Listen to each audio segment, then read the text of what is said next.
We are live. What's going on, everybody? Live from Maui, by the way. Hope everyone's doing well. Do us a favor and make sure you hit that like button. Share this. Let's get some people in the stream tonight. We're going to be talking real estate. We're going to be talking about Hawaii real estate. But before we do so, let's just get a little bit of inventory and see where everyone's from and what we've got going on tonight. Do us a favor here. Type in the comments where you're from and what you're doing as well. And we'll start going through it. So it looks like we got Cindy saying, ready, wish she was there. We wish you were here too, Cindy. Be awesome to have you here. Kevin, all the way on the East Coast, so it's getting late there. It's 2 p.m. here in Hawaii. But good to have you back again. Tanya, what is going on? Colder than where we are. Yeah, I bet you Northwest Michigan sounds pretty cold. Looks like we got Brett says he loves the show. Very cool, Brett. Great to have you here. Fishing Pete, what's going on, my man, my fishing man from Merced? Good to see you once again. Been following the stories on Instagram. Sweet views, so jelly. Yeah, if you're not following me and David on Instagram, go follow David. He's at David Green 24, and I'm at Kyle Renke. We'd love to have you guys watch our trip here. Will H says, stoked for the live. Good to see you, man, as always. Who else we got? Chris from Lowell. Chris, how'd the interview go today, man? Type it in there. Let me know how it went. I know you have that red tie. You were all ready for it. Ty Travelby. I like that name. Call inspector guy, Ty. I'm a general contractor and inspector in H-Town. Love it. What else we got here?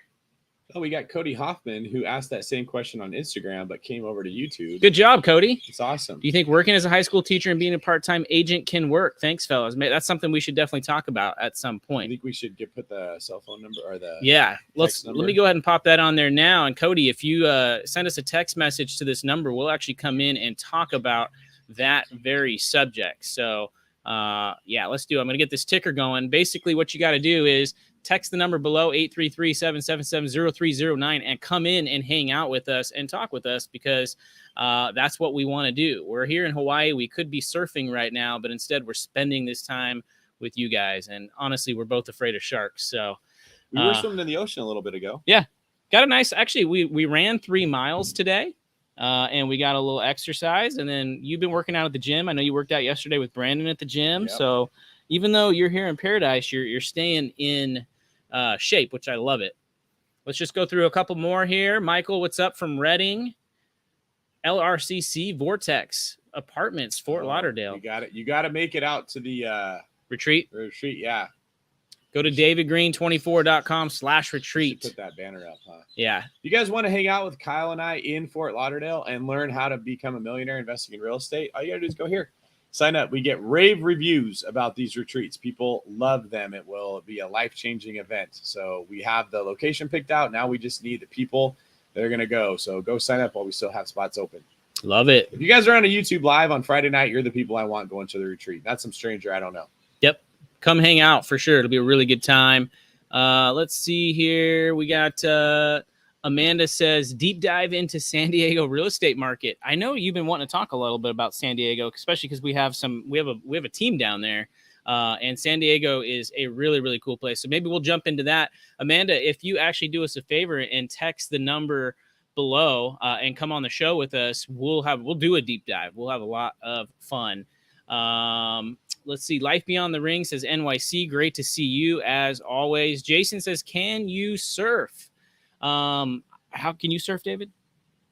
How do you define surfing? Can I going from your stomach and then being able to stand up? Yeah, that's the hardest part. Yeah. Okay. Here's the problem I run into with surfing. When you have to push yourself up, I always am tempted to grab the sides of the board and not put my hands flat. Probably a stupid problem to have. But what happens every time is when you go to push yourself up, you push harder on one side of the board than the other. So the board goes like this, and then your hand slips off. That's the worst part. Yeah. That's the hardest That's part. the problem I'm having right now. But I really haven't tried to surf in like 6 years. It's been a while. Yeah. We went swimming, though. Our stalwart asked, you'd love a recommendation for where you can find we can provide DSCR loan providers. Well, that's a great question. You actually should be talking to the One Brokerage. Send an email to intake@theonebrokerage.com. I believe they do DSCR loans in all 50 states. So reach out to them. And I think that even includes maybe even Hawaii. So see what you can do. Stacy says she loves the BP franchise, has changed and amplified the real estate game and mindset with investing. Text the number below and let us know what your experience has been. Hughes, Burring in Washington. I love it. San Francisco. We got Miami, P-Town. Let's see here. Jason, could you imagine David and Kyle surfing with long hair? Oh, that'd be kind of cool. I have an old picture of David when we were like 23, and we were actually, boogie boarding in Northern California, and we're like giving each other this big high five. It's a pretty epic we could probably picture. find that picture. Actually, I might be able to send it over to you. Yeah, send it to my computer, and then I'll share it. All right, Instagram, time to head over to YouTube. We're going to be shutting this down, so go to youtube.com/@DavidGreen24 and join us live. There's my man Phil. What's going on? Spartan Leaguer, Angela, Spartan Leaguer. Absolutely. I know, that's funny. I saw that you were in NorCal, Angela, and we're not even there. So we're sorry for missing you, but welcome to the dark side. Ashley, we got from Florida. Stacy just got here from dinner. You skipped dessert to join us. This is the dessert. I love it. This is the fun part. Let's see. LRCC only shows as a wait list. How do I sign up for it? The Fort Lauderdale workshop. You should be able to sign up using one of the options down below. But if you can't sign up on the wait list at the very least, and then you'll be the first one to know when it is open and available. Kevin said, what are your thoughts on starting a short-term rental property management business, David? A lot of people ask about this, especially in South Florida. Would love to know some tips. Wait, did you hear me talking to Vitaly today about this very thing? Yes, I did. Yeah. I want to start a short-term rental property management business for the whole country, not just Florida. I'm sure it's hard. I got to have the right person. So this is not a opportunity for someone who doesn't know how to do it. But if you're already managing a couple short-term rentals and you really love doing that, somebody should message me about it. Not, hey, David, I'm a full-time mom and I want a part-time job. I have a job and I want a side hustle. This is like, I really want to scale a big thing and give great service to people that need it. So we are looking for that. And if you're someone who thinks that could be you, actually, you should text that number and we can come on and we can talk. Oh, let's do that. That'd be a really good talk for sure. Let's see who else we got here. Don't forget, text the number below if you want to come in and hang out. DJ Damage TV, David asks, what is DSCR? It's a great question. DSCR stands for Debt Service Coverage Ratio. This is a fancy term that we've had in the lending world for a long time. It's popular right now, but the DSCR ratio, also sometimes called the usually just DSR. Sometimes they'll call it debt service ratio, not debt service coverage ratio, is a way of evaluating the revenue that comes from a property in order to determine if a lender should lend on it. So for a long time, this was using commercial lending. So if I have a property that is making $10,000 a month and I want to get a loan on it, the bank says, okay, we will let you borrow about like roughly 80% we'll give you a loan that will be up to the cost of 80% of what you're making. So I'm saying this terribly. This doesn't make any sense to you, does it? It's making sense. Okay, awesome. So they want a debt service coverage ratio in most cases of 1.2%. What that means is that they want the property to bring in 20% more money than what the loan would cost to own it. So if you want to get a loan for $10,000, they want to see that the property is making $12,000 at the end of the month. And so if your property doesn't make 1.2%, lenders would say, well, we won't let you borrow the money, or we only let you borrow enough so that you're bringing in 20% more. That way they felt like their loan was safe. Well, DSCR products are now available for residential properties, not just commercial properties, which is how it's been for a very long time. So now you can use these loans on a rental property. And if the rental property is making $1,200 a month, they'll let you borrow up to the equivalent of $1,000 a month, whatever the loan is at the interest rate. So you can use these products when your own debt to income ratio doesn't work. So let's say that you own too many properties and you don't make enough income to get another loan because of your debt. Well, you can use a DSCR loan instead. That's the idea of these. And we use them often on short-term rentals. So send us a email to intake@theonebrokerage.com and say, I want to talk to a loan officer about a DSCR loan. You'll get connected to one of my guys or gals. They will get you set up to see if this loan makes more sense for you or if a conventional loan would make more sense. Oh, I see you found what I was looking for. I did. I'm working in the background. Only one that you have? From that day, yeah. I'm going to send you a couple others. Okay, we're going to show you guys a little slideshow here tonight. But yeah, thank you for describing the DSCR. What's going on, Priscilla? Good to see you. Speaking of retreats, Priscilla is one of our retreat attendees for the last one we just did in Scottsdale a couple months ago. So good to see you, Priscilla. Larry from San Pablo, question asked, how do you grade neighborhoods? Are there guidelines like stats? We'll definitely text the number below and see if you can come in and we can talk about that in person. Evan, what's going on from Florida? I love it. Who else we got here? Phil asked, does Ricardo still work at the One Brokerage? He does. Been trying to reach him for a refi. His number may have changed or something like that. But if you're having a hard time with him, reach out to me directly, Phil, like on Discord or something, and I'll make sure you guys get connected. No problem. Mikhail says, does the retreat come with a cash flowing rental? It doesn't come with it, but you have to earn that, Mikhail. I know you just picked up a cash flowing rental, though, so congratulations on that. I hope that continues to go well, and you might pick up another one after the retreat. What about international markets? David and I were talking about international markets today, too. So, Oscar, if you want to text the number below and you want to come in, let's talk about that. Eric, text us below, man. He says he works at Vacasa and he wants to talk. Well, come talk with us. We'd love to talk a little bit about that. Kelly from San Antonio, yeehaw. LRCC said they had 15 years. I like that. Stacy just finished the RE rookie boot camp. Haven't pulled the trigger on my first property yet, and I just took a package from my financial services job, and I'm a little nervous. Well, come on and talk to us about it. We want to hear live from you. Let's see. Steve says, I like this. You guys are so hood. Is it hood or good for doing a live while in Hawaii? Always grinding. Thank you. I think we're hood and we're good. I think he meant hood as a compliment. Yeah. It means we're keeping it gangster. No, we appreciate that. Mariel says, originally from the Bay Area, now she's house hacking in Pittsburgh. Very nice. Would love to hear your thoughts about flipping. Ooh, we'll come in and ask your question about flipping. Send us a message down below. Let's see. Very nice. DJ Damage Googled it. Google is like the best thing, or Chat GPT is like the next. Okay, our Stall War says, how do I sign up for the retreat in Florida? That's a great question. Go to davidgreen24.com/retreats and sign up. There should be a sign up button there to allow you to come in. It's going to be a ton of fun. It's at the end of July 26th through the 30th. Jason says, always impressed with your abilities to find pictures that are 20 years old. Where are you storing those? I need that level of photo organization. I know David has his own. I'm going to tell you mine. It's just Google Photos.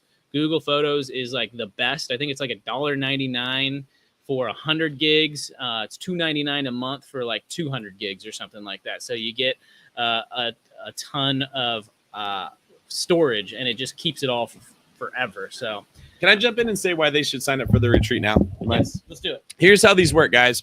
We don't know how many people are going to sign up. So it's kind of like a mad scramble for us to figure out the accommodations we need. So we booked the house we're going to stay in, which is always a really nice house. It's going to be on the water. It's got a pool table. It's got a pool. It's got an awesome backyard. Anything else that you remember about it? It's not on the beach. No, it's on like a canal, but it's still on water, right? Really cool house, like a nicer house than most people will ever stay in. Then we have to book Airbnbs for people to stay in when the house fills up. Now, we have different pricing tiers for where you're going to stay. Do you want to stay in the house with Kyle and I? Do you want to stay in a different house? Do you want your own bathroom? Do you want a shared bathroom? Do you want a shared room? Do you want your own room? When you sign up early, you get the pick of the litter. Okay, so you get to choose, I want the cheapest option, I want the most expensive option, I want something in between. When you wait till the last minute, which is great because you get to be there, you kind of have to take whatever's available. You may be in a room that has a bunk bed with other people, and maybe they snore, or maybe you snore, and you're trying to avoid that. I don't think that's ever happened, but the idea would be we want you guys to have the option if you want to be in the house with us. There's only so many of those rooms.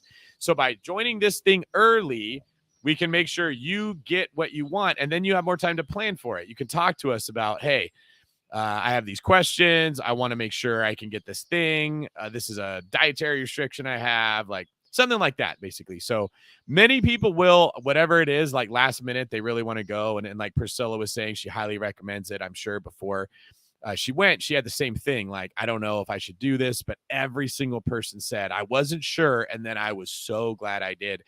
And then many of them are going to come to future retreats as well. So it's kind of a little bit of a leap of faith. I understand that, like, there's a lot of things you could spend your money on right now. But if you do this, we are pouring into you. We are learning your specific situation, your hangups, your individual personalities, and what gets in the way of you making progress, individual business ideas that you could make money with that other people can't. So take that leap of faith, sign up. I'm going to be talking to you till my voice is hoarse. That's how much information you are going to get. Anything else you want to add on that, Kyle? Sorry, man. No, I would say the biggest thing is, and I love what Priscilla said. She said it's a game changer. It doesn't matter where you are on your journey. That's one of the biggest things I get from people when they go is before they went, they feel vastly unqualified. They feel like everybody in there is just going to be a mover and a shaker and an amazing person. And they feel like, well, I don't have anything to bring to the table. But the truth is, it doesn't matter where you are. If you're just getting started, you got a couple properties under your belt, or you've got 100 under your belt. For all people, it's going to be beneficial, and all the people there, regardless if they're way further ahead in their journey, all the people are usually really, really, really cool. Those are just the kind of people that we attract. So 100%, don't feel like you're unqualified, because if you're here hanging out with us on a Friday night, you are definitely qualified. Yeah, and like Priscilla, she's going to update us on what's been going on since the retreat. So we went over some very unique business ideas that work around her specific skill set. I am sure she's doing great, and it's something that's going to make sense for her. Probably things Priscilla would not have thought about had she not been there with us and had the other group members sort of initiating some of those conversations as well. So it's something that should help you for the rest of the year, not just that moment. So Kyle is working on getting some of these photos up for you guys to see. Who else had something that they were talking about? Where were we before this? So I got a couple people also coming in to talk a little bit about the San Diego market, also talk a little bit about the property management side of things. Okay. For you, David, I want to ask, because a lot of people have never really seen your condos in Maui, and it'd be kind of cool if we could do like a crib tour right now and walk around. Yeah, maybe we'll do that at the end here. But before we do that, I just want you to share, if you wouldn't mind, David, tell people where we are in Maui, why you selected this area, when you chose to buy, why you chose to buy at that time. Let's do this. I want you to get some experience interviewing me. So are you good with the text line? No, but go ahead. Do you want to finish it? And no, talk I'm good. For a minute? I'm good. Go ahead. We've never done this in the same location before, right? We're trying to figure it out. Yeah. So you're going to hold the mic. You're going to speak in the mic and ask me questions to interview me about these Maui condos. And then you'll hold it in front of me when you want me to talk. Okay. And you're going to pull it away when you're like, all right, that's enough. I'm talking. This is a lot. Oh, I like that. I like the power of being able to hold this microphone and do everything. Let's ask about my beard first. Okay. Perfect. Do you guys think it's too bushy? I think I had a plan for how I thought this beard was going to look. And it's not working out like that. Yeah. I pictured it getting thicker and like out to here maybe is like a powerful looking beard, and it's not growing in even. It kind of like comes up too much here, so it looks like I got these pork chops going on, makes my face look fat. Curious what your guys' thoughts are. Should the beard keep growing out? Am I going to get out of this awkward adolescent stage, or do I need to just shave it down and go clean cut? What are your thoughts? I like it more clean cut, a little bit more shaven. I think you're getting a little bit bushy. Yeah, it is bushy. And I don't think it'll look super, super good. Let's see what else. Oh, yeah. Fluffy's a nicer way of saying bushy. I agree. Tanya says take it down a bit. Larry says keep growing it. Angela says shave it down. Mikhail says trim it. Little bushy. Okay, now the word bushy's catching that. Let me give the caveat, though. It is bushy. That is the problem. Yes. The question is, do we press forward until it becomes a man beard and is no longer bushy? It's actually distinguished. Yeah. It's powerful. Or do we give up and scale back to a level of safety that I'm comfortable with, that I know will look better? I know it doesn't look good now. What we're trying to figure out is, like, should it be bigger or should I go back to where it was before? So give us a visual. How low are we going? Yeah, here? I would probably like to see like this. All right, what do you guys Not think like about that? Brandon here. Like an old sage? Yeah, like there. Danelle might have something she wants to talk about the beard. See, Mikhail says don't give up. Kevin Herr says just rock the stash. Not going to happen. Definitely not going to be doing that. Let's read. You read David's quote. This is pretty well written here. He says depends. If you have hairs that get whiskey and brittle, the longer it gets, the wilderness, and more impossible it gets to manage in any meaning. And this is coming from a guy with a very long beard. Yeah, he does have a big So, I mean, take it from the authority on the subject here. Jason says he'd refinance it and put his effort into something else. Okay. All right. Lisa says if you have a nice face, don't cover it up. But that doesn't mean I have a nice face. That is advice that works as a principle, but we don't know if that applies to me, right? Yes. Maybe can they have beards that cover the bags under your eyes? What would I do for that? You can. They have like certain moisturizers and stuff that you can do. That works. Is They that have what like, you do? I think they have like caffeine in it, and it like stimulates all around. Rock the beard. We're getting conflicting. I know. We're getting a little bit of everything. It feels like. Zachary Harrison says, grow it out, David. Olya says, go for it. Olya also criticized my Russian accent, but I think she actually speaks Russian, so she gets to. Mm-hmm. Everyone else likes it. Mm-hmm. Hello, Olya. Welcome back. Privet. Very well done. Let's see here. So, yeah, I think you should do it. But anyways, let's jump back in here. Let's go a little bit deeper. What's the purpose of growing it? Yeah. By the way, can you guys hear me, or do we need to move the mic closer? What's it? Can you guys let us know how I sound if it's too far away? Olya says that wasn't me. Might have been a different Olya. How many Olyas have we had? Olya, you didn't criticize my Russian accent. It might have been 2 Fridays ago. Olya, yeah. Okay, but wasn't it an Olya? She likes it. This Olya likes it. I don't know what to say. Well, thank you, Olya. I appreciate this. This makes me feel better. Well, for one, want bigger beard because it make your accent sound more real.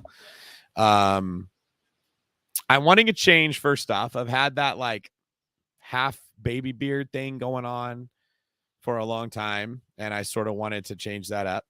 I wanted to make a little bit more of an impact. That was another thing. So like, I don't need Brandon. Brandon's like, you see that dude from a mile away, 6'6", and he has a tremendous beard. I don't need that much attention, but I do feel like I sort of need to make some kind of a statement because I have such a boring head. There's no hair. I'm not like striking in really any way. I'm just sort of an unremarkable looking human being. Would you agree? Okay, so I'm gonna say the beard actually adds an additional layer of strength and power to David. He already has that naturally in his face, right? He's got the resting cop face all the time. He's a dominating figure. And I think if you just add the beard, it just adds an additional layer. Like some guys, they can be like super soft and fluffy, just like a regular guy. And then you throw a beard on them and all of a sudden they look way tougher than they actually are. And I think your beard just like enhances your power even more. You're already a powerful guy, so you don't need it. Much? You don't need. Yeah, it might be too much because you might like women and children might run away from you. That's good. I also sort of wanted something to stroke when I'm like deep in thought, right? So when someone else is talking on the podcast and I'm like, how do I look like I'm about to make a statement of impact and profound meaning? If you can't really like do much when it's just like a little tiny thing there. So that was another reason I wanted it. I've also really never grown it out, so it would be sinister. It's funny, a little bit more. Oh, Natalia Perlova says it was her that was criticizing my Russian accent. I love how Natalia is so quick to rush in and say, it was me, I think you suck, and owned every single bit of that. That's courage right there. Very much so. Thank you for that, for owning that, Natalia. It sounds like you guys are not as much of a fan of the beard. That's what I was thinking. Is there anybody here who thinks I'd look better with a bigger, stronger beard? The beard makes me look more approachable, according to Chris Figueroa. Okay, well, but Chris is like, he's a tough guy. So, like, he's not going to be afraid of you anyway. Because he's, That is a piece of this. Like, I tend to be more drawn to stronger looking people, stronger figures, right? So when I see a person like a Jocko, I'm drawn to them, where other people might be a little bit like repulsed. Yes. They're pushed away. See, Priscilla just said right here. I said women and children would run away, not people like Chris. Because look at that. She said you're a very striking person. Yes, a little intimidating. So I hear. So this is what I hear. It is absolutely true. Okay. Natalia actually gave some pretty good advice here. Yes, love you, David. Trim the sides of the beard and keep. So the she's bottom. saying get rid of this part, which is really the part I don't like. Yeah. Right. Yeah. But like keep this area. There might be something do to that. I don't How know. do you do that? I'm just not that talented when it comes to face Grooming. architecture. Yeah. I could look into it. Jason Woolahan said, just pulled my wife. She says the beard's got to go. Yeah. That's a true friend right there. Right. And He's Angela has a willing good one, to too. ask his wife, what should David do? Because it's coming straight from the horse's mouth. Thank you, Jason. And thank you, Jason's wife. Angela says, if it's only dudes that think you should keep it, so do with that information as you wish. That's a good point. That is a mic drop. That's pretty much all you need to say right there. I think she and Lisa says she'd run. Eric says you need something though, man. Otherwise, pierce your ear and go for the Mr. Clean look. See, that's the problem. Oh yeah. When you don't have hair and you're clean shaven completely, you look like a cue ball that someone drew eyes and a nose onto.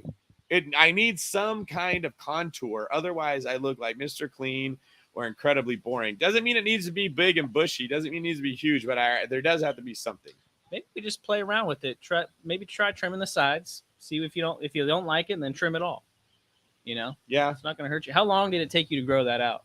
Bro, this is like I haven't shaved it in like 2 or 3 months. Oh dang. You would think by now it would be Yeah. like really coming in, but it's like my beard hit puberty and just stopped. Yeah, it's The in the awkward pituitary phase. gland is not Yep.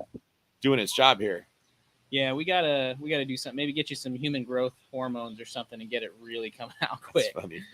All right, so what were we talking about? We're talking about condos in Maui. Yeah, Wanna get but into that, or do you wanna we get got to some our people guests? waiting, so let's jump to our guests, and then if we have time, we'll jump into that. So I want to bring in Danelle first. Danelle, are you there still? You are. What's going on, Danelle? How are you doing today? What's up? Good. How are you? Doing good. I'm going to turn the sound up here on my computer so we can hear you. 1 second. Okay. All right. So where are you located at, Danelle? I'm in Portland. Portland, Oregon. Mhm. What's the Mhm. slogan? Stay weird. Yeah, keep it weird. Stay weird. I don't know. It's weird. It's weird. It is weird. So, They win. okay, tell us a little bit about what you were talking about with property management, and then we'll kind of jump into some back and forth here with David. Sure. What would you like to know? I've done it before. I did it for years. I did it in a little small coastal town where there's a lot of short-term rentals. Okay. So I have experience doing that. What would you like to know? So, with your experience in managing short-term rentals, about how many did you manage? I had about 60 of them. Okay. And what are some of the most important parts of managing a short-term rental? Like top 2 or 3 things, like you have to do these. If you're not doing these things, you're not going to be in business. I think it's making sure that you have, number one, just good employees in place, just to make sure that things are getting cleaned properly. You're avoiding any complaints that could happen, especially being in a small coastal town. Some of the employment is not always the best. So it's making sure you have those like top tier employees in place and that they are aware of what it is that your own expectations from them. Another thing that I would say would be important is just making sure you have somebody that's always available 24/7 to handle any complaints. What can you streamline? What can you make? What can you turn into a process? What can you optimize? What services can you use in order to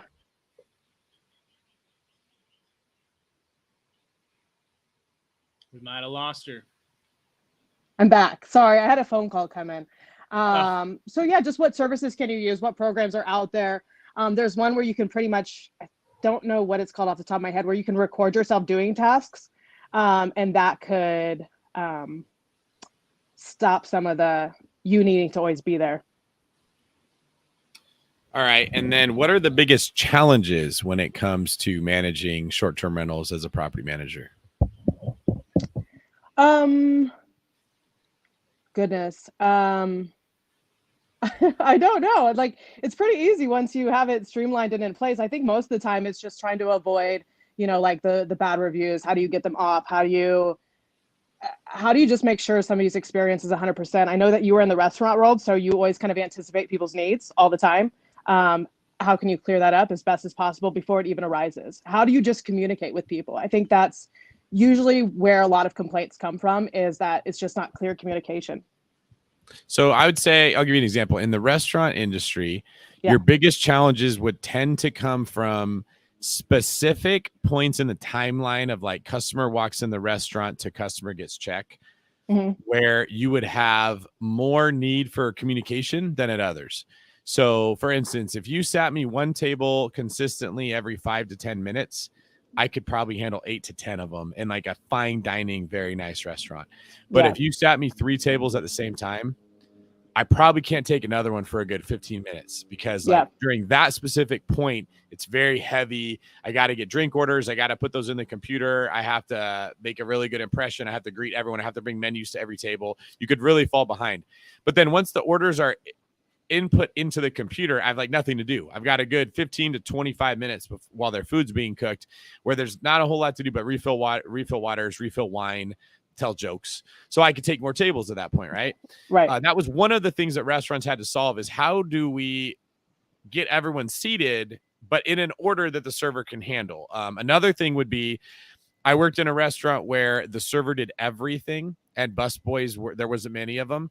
And then I worked at a better restaurant where servers did the important things, but they had food runners. They had way more busboys. They had bar backs that were helping. Like there was a lot more support.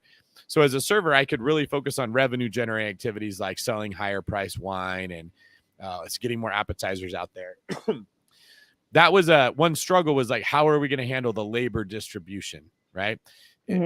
With that sort of a background, can you think of areas where property managers get jammed up, get in the weeds, like can't hire a certain kind of person or run into trouble keeping guests happy with like specifics?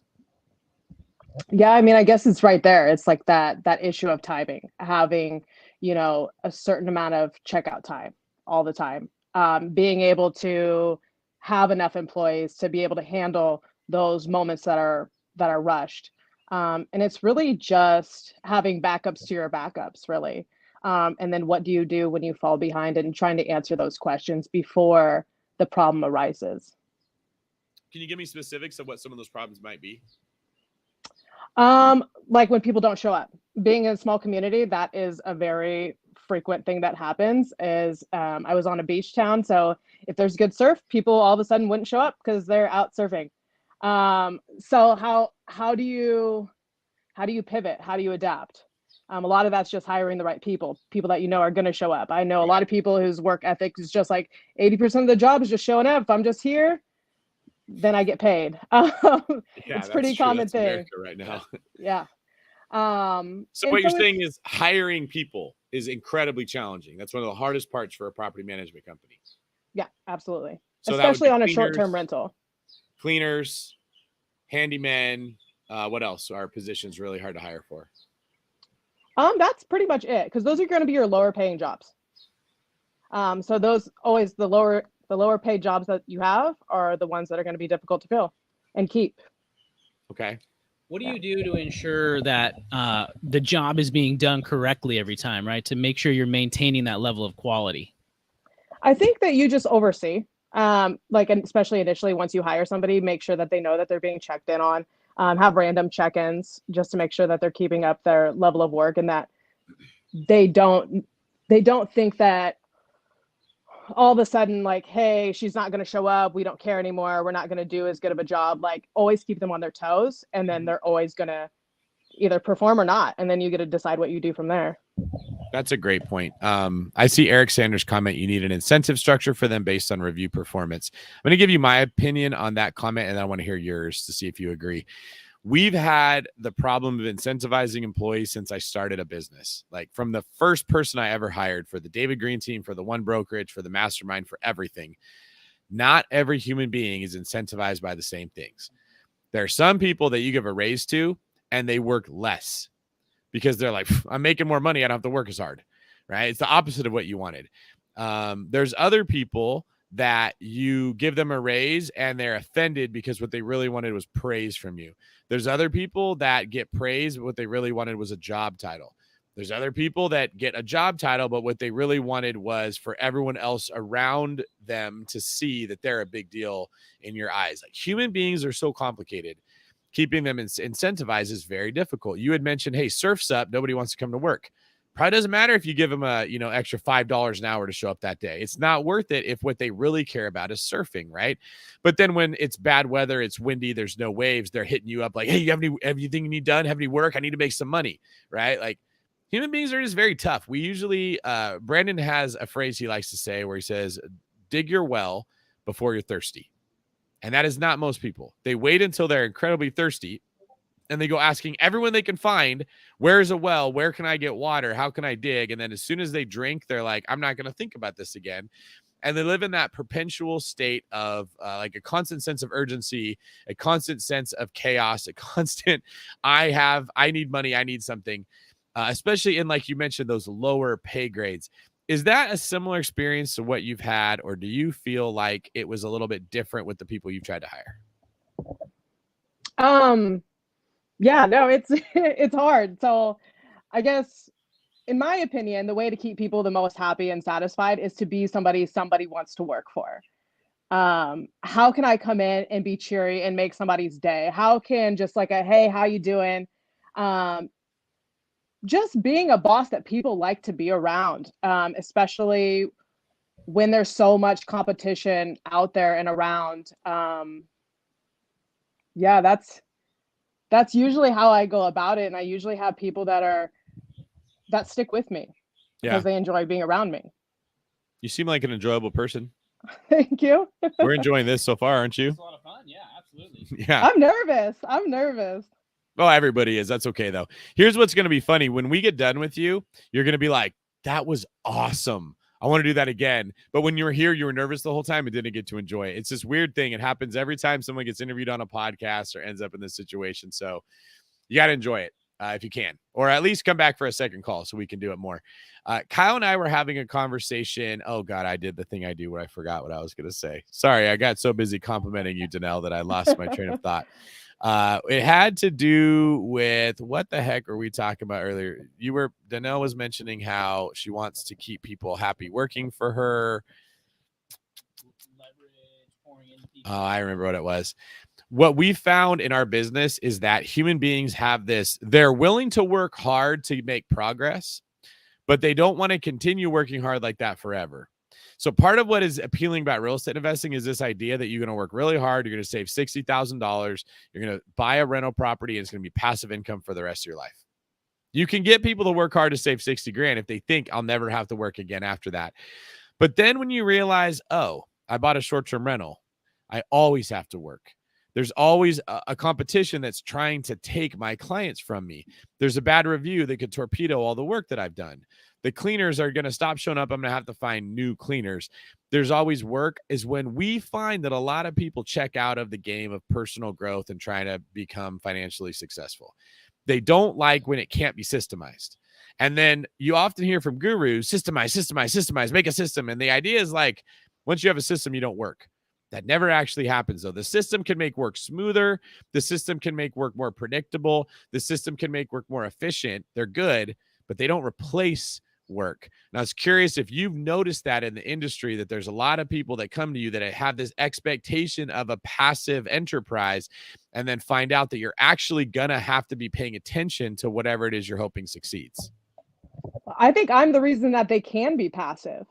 It's me who can't be passive. It's me that has to give my energy. Sorry. The owners can be passive if you are doing your job, but you will never be passive, and your employees will never be passive. Correct. They're never going to automate their job so they can sit there and work on their nails instead of doing work. There's always going to be work. Have you found that's just a problem with people you hire that are wanting to automate everything so they don't have to do anything? With people that I hire? Yeah, the people that you're trying to get working for you, maybe admin that you're hiring, employees. No, I don't necessarily think it's the people that I hire, because I think a lot of the people that hire have a certain type of mentality. They don't really see themselves ever getting out of the rat race. They kind of know that they're always going to work in that 9 to 5. And so as much as I would love for them to have a different sphere of thinking, they don't. It's the people that actually come to me and say, hey, can you be my property manager? Those are the people that have that thinking of, hey, I can create passive income. And actually, I'm going to leverage off some money of some of my profits to this woman to be able to live that passive lifestyle that I want to have. what are some things that property owners can do to be a better client to you? Because we often focus on what you can Leave me alone. just leave you alone. Don't ask Leave you me questions. alone. So what are some of the things that they do that drive you nuts that owners don't realize? I think they think that they're better at doing a job that they coming to me for me to do a job and then telling me how to do my job. That's probably the number one frustration. And then it's like, I can always work in your parameters. So if you want to do things, you want the IKEA furniture, cool, we can do that. It's not going to be a top dollar. That's fine. You want top dollar, then we have to furnish it top dollar. These are the things that we have to do. And so it's creating that atmosphere for the guest and what they want, but you also have to be aligned with your own perception and reality of what's going to happen. And so a lot of times I just think owners, everybody wants top dollar and to do it for the most budget friendly price. And it's just like, it's not reality. Okay. Let me run a problem by you that I'm having with a undisclosed property manager of mine. And I want to see if you think that I should be like, if you think they're right or I'm right or how I can navigate this. Okay. This property management company does only short-term rentals. They have a somewhat unique model where rather than putting it on VRBO and Airbnb and booking.com or whatever, they put it on those sites, but they primarily generate SEO for that region on their own. So imagine that these are like beach rentals in Corpus Christi. They have like bookcorpuschristi.com, or they have a property manager that if you said, I want to travel to Corpus Christi to stay at a beach rental, you would find them, you would contact them. They would then sell you on their suite of different beach houses that you could stay in. This one can sleep this many people. This one has a pool. This one has a hot tub. This one is this close to the beach. This one gets the sunset view, whatever the case is. Yeah. So most of their bookings come from their own SEO, which I liked. Another thing that I noticed about them, and I believe them when they say it, is that the quality of guests they get is better when it comes through SEO than when they book on Airbnb, right? Airbnb, a lot of people have figured out if you complain, if you cause a stink, you can like negotiate, you can hold them hostage and blackmail your way into getting a reduction in price or a kickback or just something terrible, which makes it much harder on the property manager. You get a better guest that takes better care of the property, doesn't do that kind of crap as much. So those are things I liked. However, when I looked into pictures for the property to put on one of my own websites, they were horrible. They had never gotten professional photos taken ever. They took the photos from the MLS when I bought the properties and just used those. And I target photos with the worst pictures I can possibly find. I was not very happy when I found this out. Like, if you ever look at the houses I buy, it's like, I don't know, like I did online dating when I was a cop, like forever ago, 12, 15 years. And I noticed if you message the person with the most gorgeous picture ever, like she's getting 700 messages, you're probably not going to get hit up, right? But if you find the girl with the really like blurry, fuzzy, terrible picture, most people are skipping them. You just got to hope it's a pretty girl that had a bad photo day. And like, you might get a reply and you actually got a chance of getting a date from that person. So I use that same strategy. Yeah, I heard it's like the Sarah Jessica Parker theory, kind of. What's that? Where it's like, if you ask Sarah Jessica Parker for a date, you're more likely to get a yes than if you were to ask, Scarlett Johansson per se. Yeah, but you still want Scarlett Johansson. So what you're hoping for is that Scarlett Johansson put the worst picture of herself ever, and she's going to be pretty, but her listing photo was terrible, right? Right. Some rental properties or listings are that way. Like the agent saved on money. The person paid a 1% listing fee. They didn't want to have to spend the money on the pictures. And so they just took terrible photos. Everybody sees it. Oh, I don't want to go look at that house. It's terrible. It sits there forever. Those are the ones I target. I get excited when I see those pictures. So to my dismay, I realize these idiots are using these pictures for my properties. They're not going to be booking very well. No. Their argument was, well, we don't really want business from VRBO and Airbnb. We want them from our own SEO work. So it's not as big of a deal, but we'll get some more pictures taken. And then I looked at the pictures that they had taken. I'm like, these still suck. This is terrible. Like, there's no way that these photographers are, they're telling me like, oh, we hired this person that shoots homes for magazines. And I looked at the pictures like, I would do better than this. I'm not good at taking pictures. I took the best picture of my life today of Kyle, but normally I'm not very good. Okay. do you think I don't want to go in there and strong arm them, but they're kind of giving me the runaround. They're like, nah, it's not really that important to get the pictures. And I'm like, these are $1 million cabins. Some of them multi-million-dollar. I gave away that they're cabins now. I was trying to avoid doing that. But like very expensive properties, right? The cheapest ones are like mid 600s. Okay. It's not like these are cheap properties. And the pictures are terrible. Do you think I should let it go? Or do you see an angle that I could take here that isn't just going in and steamrolling them with my big intimidating beard? Gosh, it sounds like because they don't want to use Airbnb or VRBO or anything like that, and they're not doing the best pictures, it sounds like they're worried about their bottom line and not yours. So walk us through how that would work. What I would do if I were you? No. You're saying they're worried about their bottom line, not mine. Wouldn't their bottom line be benefited by putting it on Airbnb and VRBO? Quite possibly. But they say that they deal with more complaints. So are they trying to do it as easy as possible for themselves? So they're maximizing their profits when they use their own site because they don't have to give that 10% away. So it's just like, but is that, I don't know. I would have to like look at it side by side to see, am I maximizing my own profits? That's my concern. Is my bottom line being affected, or how is this working out? Who's benefiting? And it's probably them. And I don't understand why they just wouldn't hire somebody. You having been a real estate broker, you know better than to do some halfway pictures and then think you're going to get top dollar. That's just not true. But I'm not a property manager. And that's where I get like, well, do they just know that business better than me? If we were selling these things, of course, they need to have good pictures. But they're saying no one asked to see the pictures. We talk to them on the phone. We tell them about the benefits of the property, and then they just go. And this is what complicates it. They said, yes, we're getting new pictures taken for you, Mr. Green. We're taking care of it. But then when I saw the pictures they'd had taken, it's like, this is shit. These are not good enough for one of them is like an 8,000 square foot property. Yeah. It is awesome. Like it should look incredible. We would have to have a person take the pictures that was good at taking pictures. They're like, well, the pictures we have show the condition of the property. I'm like, I know, but they don't make it look good. That's how I got it at the price I got it for, they were terrible pictures. They show the type of floor. They show the kitchen. They're terrible angles. They don't show how big the kitchen is. They don't show that it flows into a game room on one side and a family room on the other side. Like they could have a drone that goes in there and goes like around corners and shows what's going on. I want to have that change. I probably would even pay for it myself and give them the pictures. If you were me, what is the way that you would have that conversation with them? Yeah, I would you want it and you're not going to stop until you get it. So I would say like, hey, if I need to fund this, let me fund it.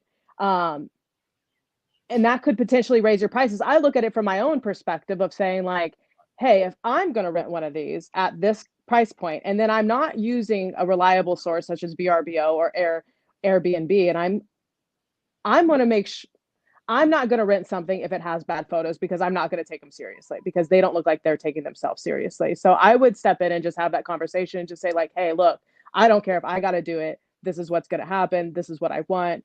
And you might even make more money off those properties. Yeah, that's my thought, is that better pictures would get us more bookings from Airbnb and VRBO in addition to what they're getting. Their argument was, we don't really want a lot of people from it.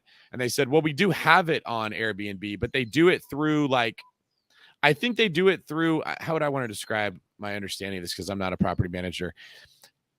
So in the MLS, when we put pictures into the MLS, those pictures then go into Zillow, into Realtor.com, into Redfin. We don't have to manually upload them there anymore.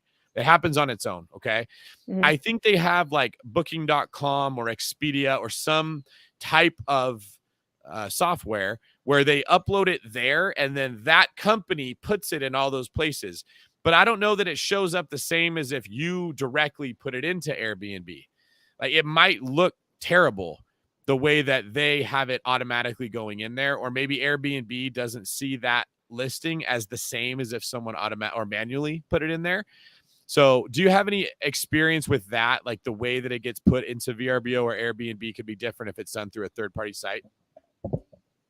I do not know. Okay. Osazi says, are they getting bookings with the bad photos? Yeah, that's the thing, is they are still booking, right? So they have a case to be made here that like the properties are still booking. I just feel like we could get a little bit more, and I don't need it to be a ton. I'm like, if we get another 10 to 20% just from VRBO and Airbnb, that makes a very big difference, because that's pure profit. Like, you know, maybe half of the days of the month is just to cover my nut, and then the other half becomes the profit. So if you get an extra 10 to 20%, that's a significant jump in the ROI on those deals. And it was kind of like, they were like, yeah, we're on it, we're getting pictures taken. Then I looked at some of the pictures that were taken. I'm like, you still don't get it. These are not you look like you took those yourself.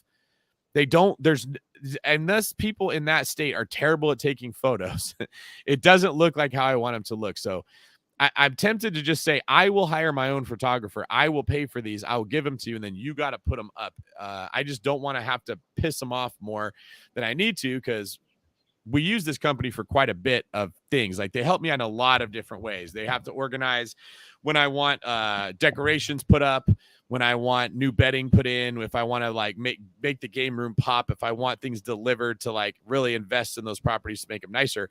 They have to coordinate all of that, and they're not getting paid for any of it. So they do quite a bit for me, other than just take revenue for booking it. They're managing the cable every single time there's a problem with that. They're coordinating with Xfinity up there to get the internet up and running. You know what it's like, because you're doing a lot of stuff, right? I don't want to just be like, screw you guys, I'm firing you because you're not doing what I say, especially when they are booking without those things. That's why I wanted your advice on the way you would have that conversation. Yeah, I would just tell them that you're perfectly happy hiring somebody, because then they're not having to really do any work besides replacing the photos that you have, but it's not costing them anything. It's not going to take them that much time to do it either. So, and it seems like something that you're not going to let go of. And so you're eventually not going to be happy either. So. No. Now, what's your advice for how you'd find a person that takes pictures that are really good in a new area? Gosh, I just look online. My favorite thing to find is to go onto Google and look for photographers, but I don't want the person with 700 reviews and they're all 5 stars. They're going to charge. My favorite person to find is the person that has like 20 reviews that are all 5 stars, because they're probably really good, but they don't have the experience yet, so they're not going to overcharge me. And that's my favorite way to find anybody with anything, whether it's a massage in a new town, whether it's a new restaurant, whatever the case is. Give me about 20 reviews, all 5 stars. That's a great point. When you look at how much value you get out of a good massage versus a mediocre one, how would you describe that? Oh man, it's incredibly different. It's incredibly different. You gotta, man. I lived in Bali for a year, and there is nothing like a $15 hour and a half Balinese massage. I have not even been able to find anything remotely similar here in the States for even $150. So, right. Yeah. Is there a worse feeling than when you pay like $60 for a massage, $80, and they go in there and they're like, do you want hot stones? Do you want this? Do you want that? You're like, no, I'm in a lot of pain and I want you to like work it out. And then you feel pressure that's like your grandma on Christmas, like patting you on the back. You're like, you got to be kidding me. An hour of like being tickled, basically. Yeah. And you're like, you could go harder. And they're like, okay. And they don't go any harder at all. No, right? Like, that's the worst, man. Yeah, there's that, and the ones that like to talk. It's like, I'm not here to listen to you. I'm sorry. I want you just to shut up. Let me enjoy myself. This is my piece. It's like, what made you think that this is a good time to have a conversation? It's not, I promise. Because you know what they're doing. Their hands are tired, and they're like, maybe if I distract them with niceness, they won't notice that the food at my restaurant tastes horrible, and I'm not putting a good effort into this massage. Well, I ain't coming back. All right. Well, Danelle, if you'd be open to it, I'd love to see if you could help me to find the right photographer to get new pictures taken. So if you could send me an email or send me a DM, I'll connect with you there, and we can continue the conversation about like the situation you're in with property management, what you want your future to look like. Okay, cool. Sounds good. Thank you. Thank you very much. Have fun. We will.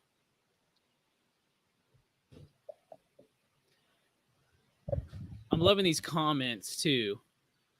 Let's see. Steve says, Dave, at the end of the day, you're the customer. You got to be happy.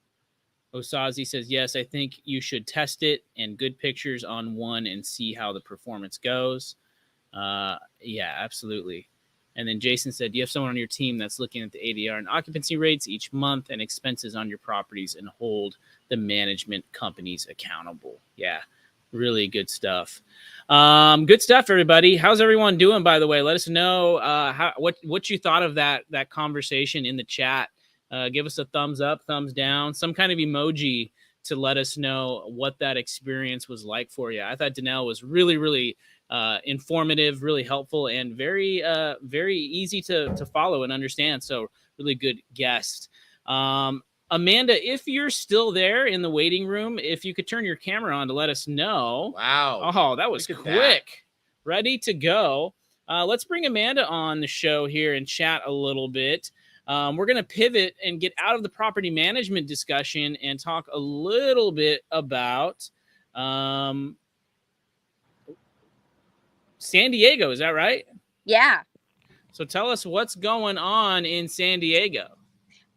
So I'm going to be moving down here. I'm Canadian. I'm from Vancouver, and I'll be moving down here about in a year. And my husband and I are looking for like a multifamily or a single family home with like an ADU. But we're finding that it's like really hard to find something that's going to work for, interest rates are really high. Prices of homes down here are really high now. Yep. Kind of all that. So it's like really hard to make our money work for us. So are you looking to buy something as a primary residence or as an investment property? We're kind of open to either or. The place that we live in right now, we have like super cheap rent. So we don't really want to like leave it just quite yet. But if we found something like a house that would work for us, then we would be willing to move. So yeah, we're kind of up in the air.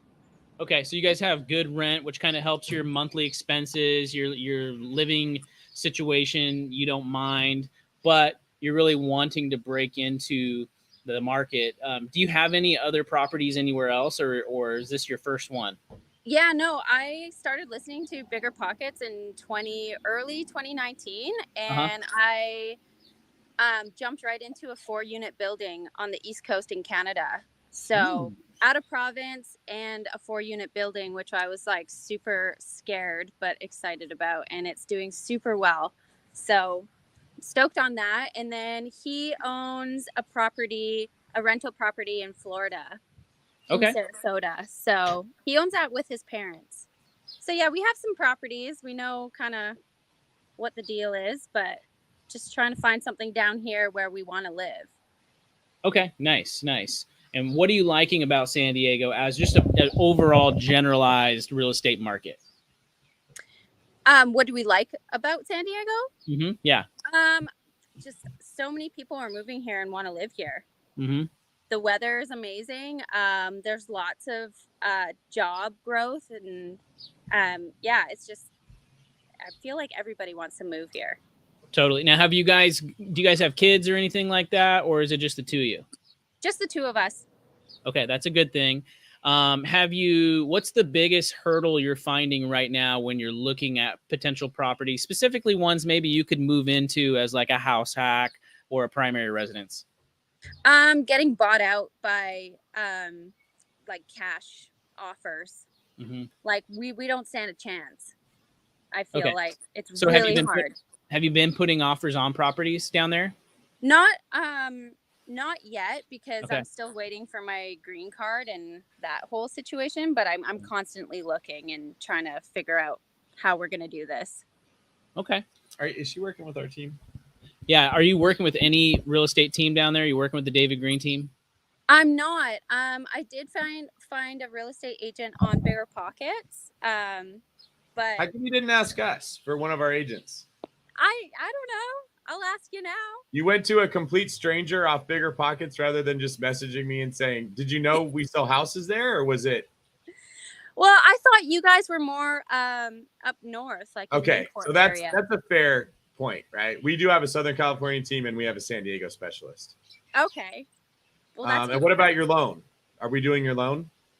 We we can work on that. We don't have anything going on yet. Okay. Yeah. Yeah. All right. She's early in the process. So tell me what you've done so far with the agent you have. Just kind of, we've just been looking. I've just like been Like on Zillow? analyzing. Yeah. He sends me a couple of like off-market deals here and there, but they're still like, nothing's really working. Like numbers don't really work. So Well, let's dive into that. When you say numbers don't work, what are you looking for in the numbers?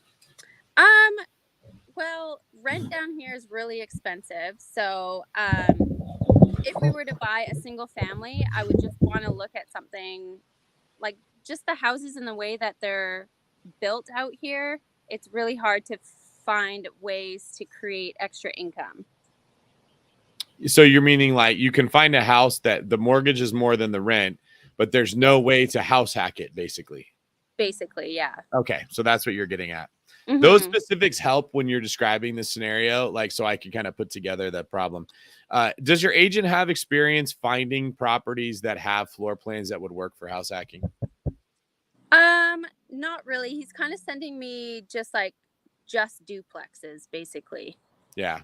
Yeah. So this is what we would do. When I connect you with our guy, you'll have to interview him and see if you feel comfortable working with them, because we only work with people like exclusively. But what he would do is he would send you more than duplexes. He'd send you single family homes. Are you aware of the difference in down payment before we even get into the rest of it between a single family home and a duplex? Yes. Okay. What's your understanding? Well, with your single family home, if it was your primary residence, you only have to put down like 3.3 to 5%. 3.5% to 5%, right? But a duplex is going to be 10 to 15%. Yeah, because it's an investment property, right? Correct. So do you have enough money to put down 15% on a duplex? No. Sorry. Even if it's your primary home and it's a duplex, you still have to put down that much. If it's an investment property, you have to put down 20 to 25%. Okay. So if the duplex is your primary residence too, you have to put down 10 to 15. Yes. I think it's 15% right now. Yeah. Unless it's FHA, but those are hard to pull off. So do you have enough capital to do 15% down on a duplex? Yes. All right. So here's one of the ways that if you work with us, we get around this problem, because you have my brain working to solve your problem instead of some rando from BP.com. We take the money that, let's say you had 15% for the duplex. We take 5% of it and make that the down payment of the house, or 3.5%, something like that. Okay. Now we have 10% left over that instead of putting it as a down payment, we can use that on a renovation for the home. So we find the biggest single family house we can. I sounded Canadian there for a minute. Who's there's a moose loose in the hoot. Is that what it is? All right. Came out. I almost said a boot. We're talking to a Canadian last night who moved to Arizona. So maybe that's in the back of my head. We take that extra money that you would have put down and we put it into renovating. So we find you a floor plan that's more conducive. Maybe it has a really big basement. Maybe it has like a shop in the back maybe it has a huge garage that's not being used or something. We spend $60,000 to turn a huge nothing burger into a 1-bedroom unit or a studio unit or something like that now can be rented out. It can be rented as a short-term rental. It can be rented out as a long-term, whatever it is you want to do, right? But instead of putting all the money down on the property, trying to make the numbers work on a duplex, you put way less money down. You get a property that's going to appreciate more, that you're going to like more. You turn that single family home into several units, and that's how you make the numbers work on a house hack. Yeah. Different than what you were looking at? I mean, I'm always looking, even as a single family home, if I can turn the garage into an ADU or something. But yeah, like that would be amazing to have extra eyes on something like that. Okay, so you need to also, what's the best email for her? Where should she send it? Send it to info@davidgreen24.com. You pop that up. Okay. And then also send me a DM on Instagram. I'll keep an eye while we're doing this to make sure that I give you my personal email in case the person who doesn't understand we're like wanting to directly connect you. They might just think you're, some random person. Okay. We don't want you to feel like you got blown off if the wrong person replies. So DM me on that. We'll get you connected with the loan team and our real estate agent. And then you need to be thinking creatively. It doesn't matter what the house looks like now. It's how could this be converted into something that you could get more than one unit out of? And what do you think about the market in San Diego? Do you think it's going to go up a lot more. Like we're in Ocean Beach, and like a piece of crap house is like, I don't know, $2 million. I'm like, So is how that a much bad higher? thing? Well, how much higher can it go up? It's wild. Okay, I love this it, question. yeah. Right? Why is a piece of crap house worth $2 million? It's the land. Obviously, we live in a beautiful place, but yeah. Okay. So do they have a ton of houses in San Diego? Like so many of them, and like there's more houses than people that need it? No, they're like lacking rent. Like people are looking for places to rent right now. So Nowhere to live in San Diego. They don't Nowhere have to enough live. supply, right? So if Mhm. we look at supply, like the inventory of homes, both existing and potential, there's really not a lot of places in San Diego to even build more houses, right? Mhm. Why do you think that there's not many places to build houses in San Diego? Well, Don't I'm not. overthink it. I never ask complicated questions. I don't know. They got to build out east. Everybody wants to be on the coast, so They've already built the best land. That's exactly right. Right. Yeah. And why did they build out there? Because everyone effing loves the weather and the location. It's perfect. It's why you're there. Yeah. You're there for the same reason everybody else is there. So that's been going on for a long time. It's not like in the last 5 years San Diego became popular. It's always been one of the most beautiful places in the entire world. It has some of the best weather in the entire universe that we're aware of. Okay. So they built out all the best land. There's nowhere else to build more homes unless they go east. And that becomes more and more undesirable as we go. Mhm. Yes. Is there any reason to think that people are going to stop wanting to live in San Diego? Probably not. No. Okay. What you have is the perfect recipe for a market that is more likely to gain value. If you lived in some ridiculous area in the middle of nowhere, and it's like they're just throwing up track homes, it's the desert in Las Vegas, and people are buying them on speculation, and you're like, can they keep going up? I'd say no, they probably can't. Right? Yeah. You're talking about the most fundamentally solid market in our whole country. It's one of the best ever, right? The fact that a $2 million home, or sorry, a piece of crap house is worth $2 million is an indication that it has a very strong market. And you're like, can they keep going up higher? Well, I don't know. Are we running out of rich people in America right now? Probably not. Like, there's a lot of rich people that all want to live in San Diego. I don't think there's a lot of rich people that want to live in Albuquerque, New Mexico, or Fargo, North Dakota, right? So in those areas, if you're seeing prices go up and up, I'd be like, I would not want to buy there right now. It's at the top.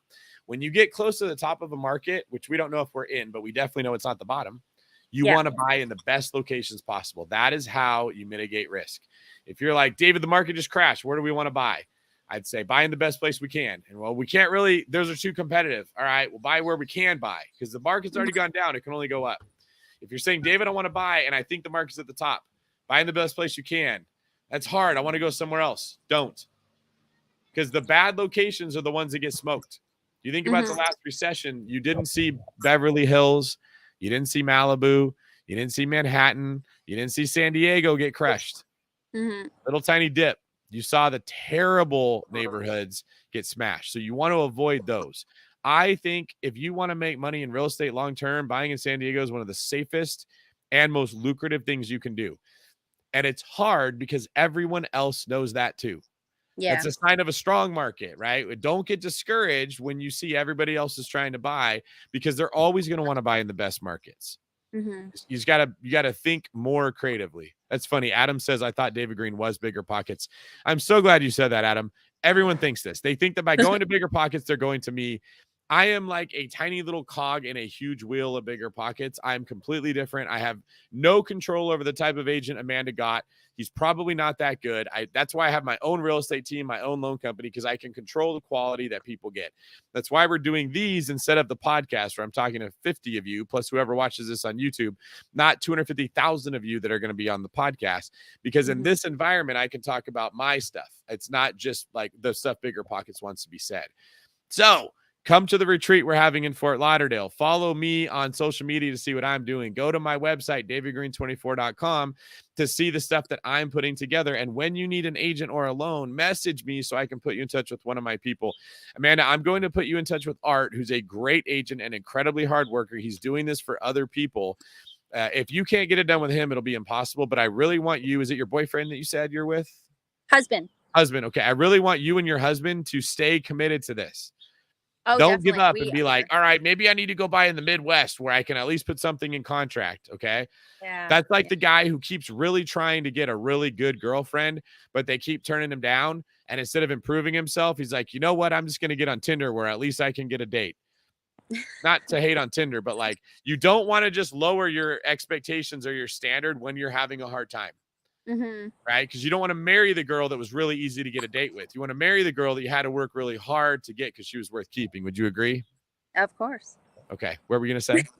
I was just gonna say, is there any like meetups that you know of around San Diego? I'm just trying to build my surroundings once I move down here. I'm trying to get in the real estate game down here. So One of our David Green team agents is putting one together as we speak. Oh, and perfect. our agent Art that I'm going to put you in touch with will have the information about where meetups are likely to be. Awesome. He'll be able Love to help that. you. Love that. Okay, Well, so I guess I'll that just you came on to email- talk to us. Yeah, I'm excited I did too. I was like a little nervous, but glad I did it. You said, what about the email? Oh, the email info@davidgreen24.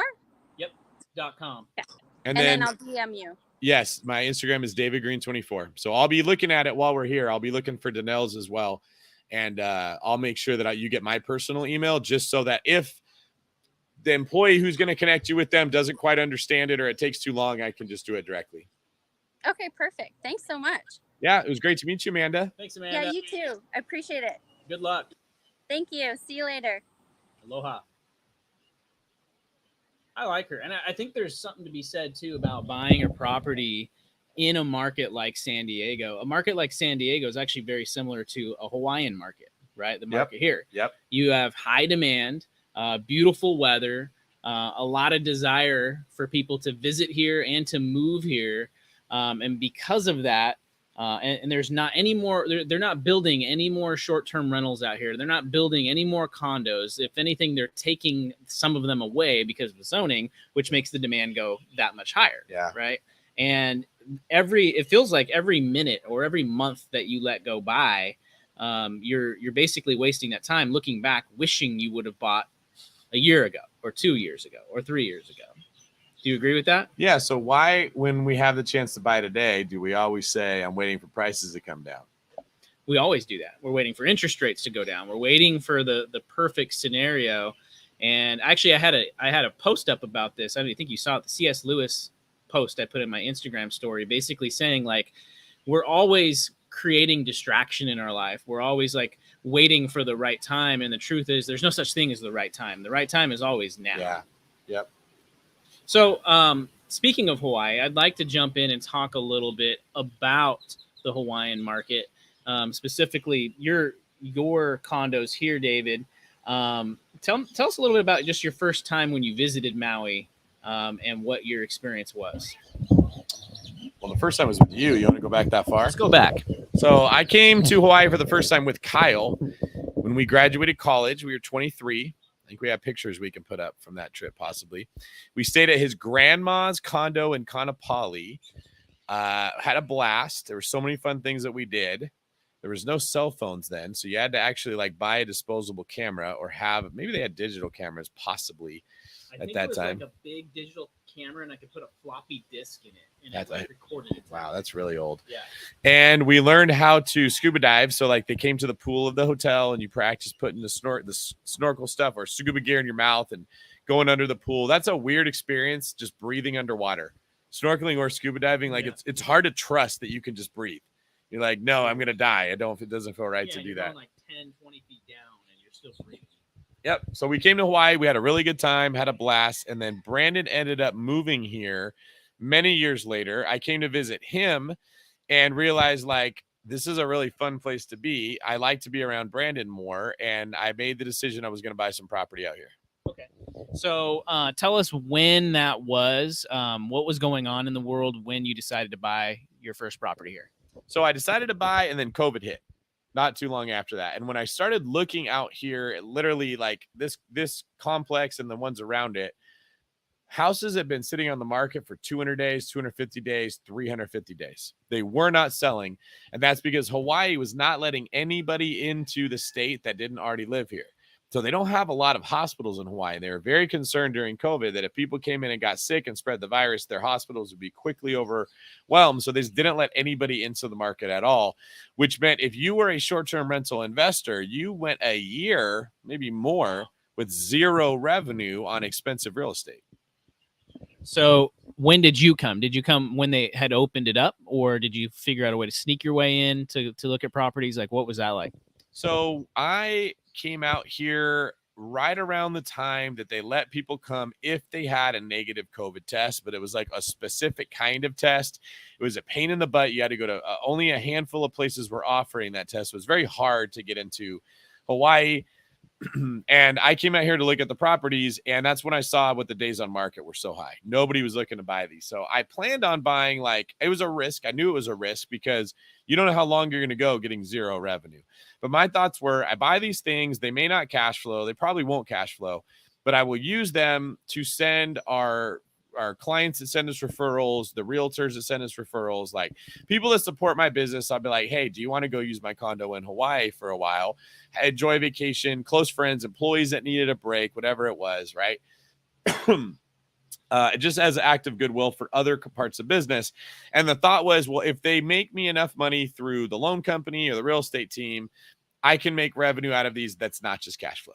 Same concept. They have to be able to create revenue, but through a different income stream. So I wrote offers on probably 18 properties that were out here, and they were all listed around 800 to 900. I was writing offers at like 500. Okay, so you're writing some low balls. Very low. And guys, I don't recommend everyone does that, but if the thing's been on the market 350 days, 250 days, that's a different story. You can get away with that, right? And you're not writing offers to get accepted. You're writing offers to get counters. You're throwing punches just to see how they counter my punch, just to see how serious is this person. If your place is listed at 850, I write an offer at 500 and you counter me at 840, you're not serious. I'm just moving on, right? If I write it at 500 and you counter me at 600, that's a pretty big jump. You want to sell that thing. We're going to see if we can make that work, right? So first I had to look at the area. I chose Kihei. Then I had to look at the complex. So in the area where you had short-term rentals and condos that were close to where Brandon lives, I had to look at every single complex in the whole area and find the one that I thought had the best HOAs, the cleanest grounds, the nicest properties, the least likely to have problems, the best views, something that I would be happy to send a client to and not just be like, yeah, you go to Hawaii, but you're living in a dump. Yeah. Okay. Then I located this place. I wrote the 18 offers. Maybe 14 of them for this complex, probably a couple of them from somewhere else. I got about 4 or 5 counter offers, and that's when I really dug down on trying to get stuff in contract. Okay, so let's back that up a little bit and talk about the house hunting phase. Were you here on island looking at those properties in person, and then what were you actually like taking into account as you walked the property? Were you looking for a specific like bedroom, bathroom count, and then any specific amenities that the place had to stay or had to have? Well, I chose this complex because it's just clean, right? Like you walk around it, it's nicer looking than all the rest of them. Yeah. Then I wanted a unit that was facing the courtyard, the inside of like the view you guys are seeing right now. That's what I wanted someone seeing when they looked out the window, not into a parking lot, into the back of another building, into a dumpster. Like just sometimes the way these condos are situated, not like we have an ocean view from here. And the other one I bought does too. Not all of them have ocean views. Some of them just have like, you're looking at a building in front of you, or you're looking at the pool, or you're looking at the fitness center, or you're looking at whatever. So I really wanted those ones the most. I'm trying to think. Then when I actually walked the unit, what I'm looking for is how do I get more people in here somewhat comfortably? And I wanted more than one bathroom. So 1.5 bathrooms is okay. But these units had 2 bathrooms. So they're 1 bedroom, 2 bathrooms. You have a guest bathroom that has its own shower and laundry. And then you have the master bedroom that also has its own shower and its own bathroom. So I like that they had 2 bathrooms, and I like that they had a bedroom. But then I didn't want one that could only sleep 2 people in the bedroom. I wanted one that also in the open area could sleep an additional 2 people or more. So what we did with these properties was I ended up, we'll go into how I got them in contract, but the plan for both of them was to sleep 2 in the bedroom, 2 in what we call a Murphy bed. It's like a bed that goes up on the wall and folds down. And then to get a pull-out couch that would be in the front room that would sleep an additional 2. So I'm be able to get 6 people into a 1-bedroom, 850 square foot condo. Okay, so that's nice. Eric asked the question. He said, would you say you could do that from a distance or need to visit in person for a Hawaii condo? I'll answer it first, and I'll let David answer it. If you're buying a condo in Hawaii, just go look at them in person. That way you've got an excuse to go to Hawaii. So that's what I would say. David, what are your thoughts on that? Okay. It's just like I wrote in the book, Long Distance Real Estate Investing. Eric, check that out if you haven't read it. You need to have a firm understanding of the area. Most of the time you have to visit to get that. The area you have to know. I came here to visit to see the area. Okay. Once you know it, you have to see the property in person, right? I would have been fine to have an agent walk it with their phone, make a video and show me what it looked like. When I already know the location, when I already know the amenities, when I already know like the grounds, and I've already compared this one to the other ones, I know this is what I like. If he said, hey, David, they got a condo available in this area that you like, this is the price, you should move on it. And then he took me a video. That's all that I need to see to write an offer. I'm good. Pretty similar on the inside, right? Very similar. And you can see what you're getting by the video. What you don't do is don't visit an area, not know what the demographics are, not know what the numbers are, trust somebody else telling you what the demand is for that area, and buy that property based on pictures. You have to know the location. I usually like to go travel there to meet the people. Meet the property manager, meet the agent, get to know the area, have them show me around, figure out who would want to live here. Once I know that, I don't go visit the individual properties. There's no reason. Okay, so did you buy both these properties at the same time? Were they in escrow at the same time, or was it more of like a domino? You bought one and then bought the next? Okay, so I wrote the 18 offers. I got the 5 or 6 counters. I countered back. I put 2 in contract pretty quick. I had another 2 I was working on. And then I had another 2 that I actually had offers that like we came to terms on price, but when I looked closer at the properties, I realized that I hadn't seen them before, they weren't looking at the courtyard. They're the building on the other side of this one that doesn't have an ocean view. It's basically like when you look out your window or your front door, you're looking at the building that we're staying in. We're looking at the ocean. Yeah. They're looking at us, right? So they were going to do it for the same price I had this one under contract for. But for that one, I'm like, no, it needs to be $100,000 less or I don't even want it, right? And so we got stuck on that. Now, same seller or different seller? Different sellers. But they just didn't. Well, I knew once these closed, I'd have a comp that wasn't 850, it was 550. Yeah. Right. And now I could go to them and be like, well, you're not as good as this one, so you got to go 450, right? The problem was that the loans in Hawaii, because you have to use a Hawaiian loan officer to get a condo in this area because most lenders don't like lending on condos. Specifically, these are typically called condos, right? Condos, that's exactly right. So they're bought for most people that basically if they have to foreclose on this thing and sell it, it's harder for them because it's zoned as a hotel, condotel. So the only one lender was doing these. And it took them 90 days to approve my loan. Now, part of that is my fault because I have a complicated tax return. I have a complicated revenue stream. Yeah. I don't have a W-2 job. I make money from different 1099 companies. Like it is a pain for anyone to sift their way through that. But the other part of it is that they're operating on Hawaiian time. They don't do anything fast. So my 30-day escrows turned into 90-day escrows, which was fine from the seller's point because what are they going to do? No one else is trying to buy their property. It was bad because I couldn't buy more. Once I saw the price I was getting for these things, they worked at a $200 a night ADR. I was like, I'm buying 6 of them, right? So I got the first 2 and I thought I was going to keep buying more. It took so long to close them that by the time I was ready to go in and buy more, enough people had figured out how to get those COVID tests to come to Hawaii that they were traveling again. Now, all the sellers are pulling their listings off the market because they're making money. Yep. No one's needing to sell for $550 like they were when they were at $850. So now the prices are getting up faster, and I was only able to get the 2 before it got away from me. Got it. Okay, so you got the 2. Tell us a little bit about. So for those of you guys that don't know, obviously this one we're sitting at right now, we're actually on the lanai. And it opens up directly to the courtyard, and you can see you got some grass where kids can play, hang out, throw a football. Yeah, that's the ocean right there is kind of the ocean right there. It's kind of hard to see with the lighting on the camera. But if we were to turn around, we can see it. We can actually hear the ocean at night from here, which is really, really cool. And this is a first floor. Your other one is on the second floor. So it has maybe a little bit better view, a little peekaboo view. Better from that one. Yeah. But it's just a little bit further walk to the beach. So if you look this way, it's like somewhere back up in here. So you just got to walk further across. You got to use your finger to. Yeah. I can't see. Yeah. So it'd be somewhere in this. There you go. This is hard. Why is this so hard? How do I get over there? Go the left and right, like this way. I thought I was doing the other way. There you go. Yeah, there you go. Forward. Oh, okay. There we go. Forward. It's like in this area over here. So you got to walk further to get to the ocean. Is that the leeward or the windward side? Now we're getting even worse, right? This is a great location because we're literally in like the first unit. So this is like where you would drive in to. Oh God, I did it again. Right? You would drive in right here. Yep. And then this area back here is like how you just walk right out to the beach. I like that. Okay. Divvy actually had a question. He said, does it still make sense to buy in Hawaii?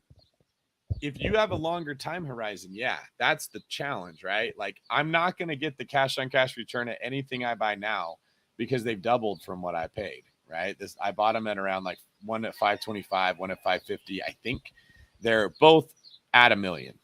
Wow. This one's probably a little bit higher. Yeah. Okay. Even with rates where they are right now. It's funny. Jason says David would make an awesome weatherman standing in front of a green screen, trying very hard to make that work.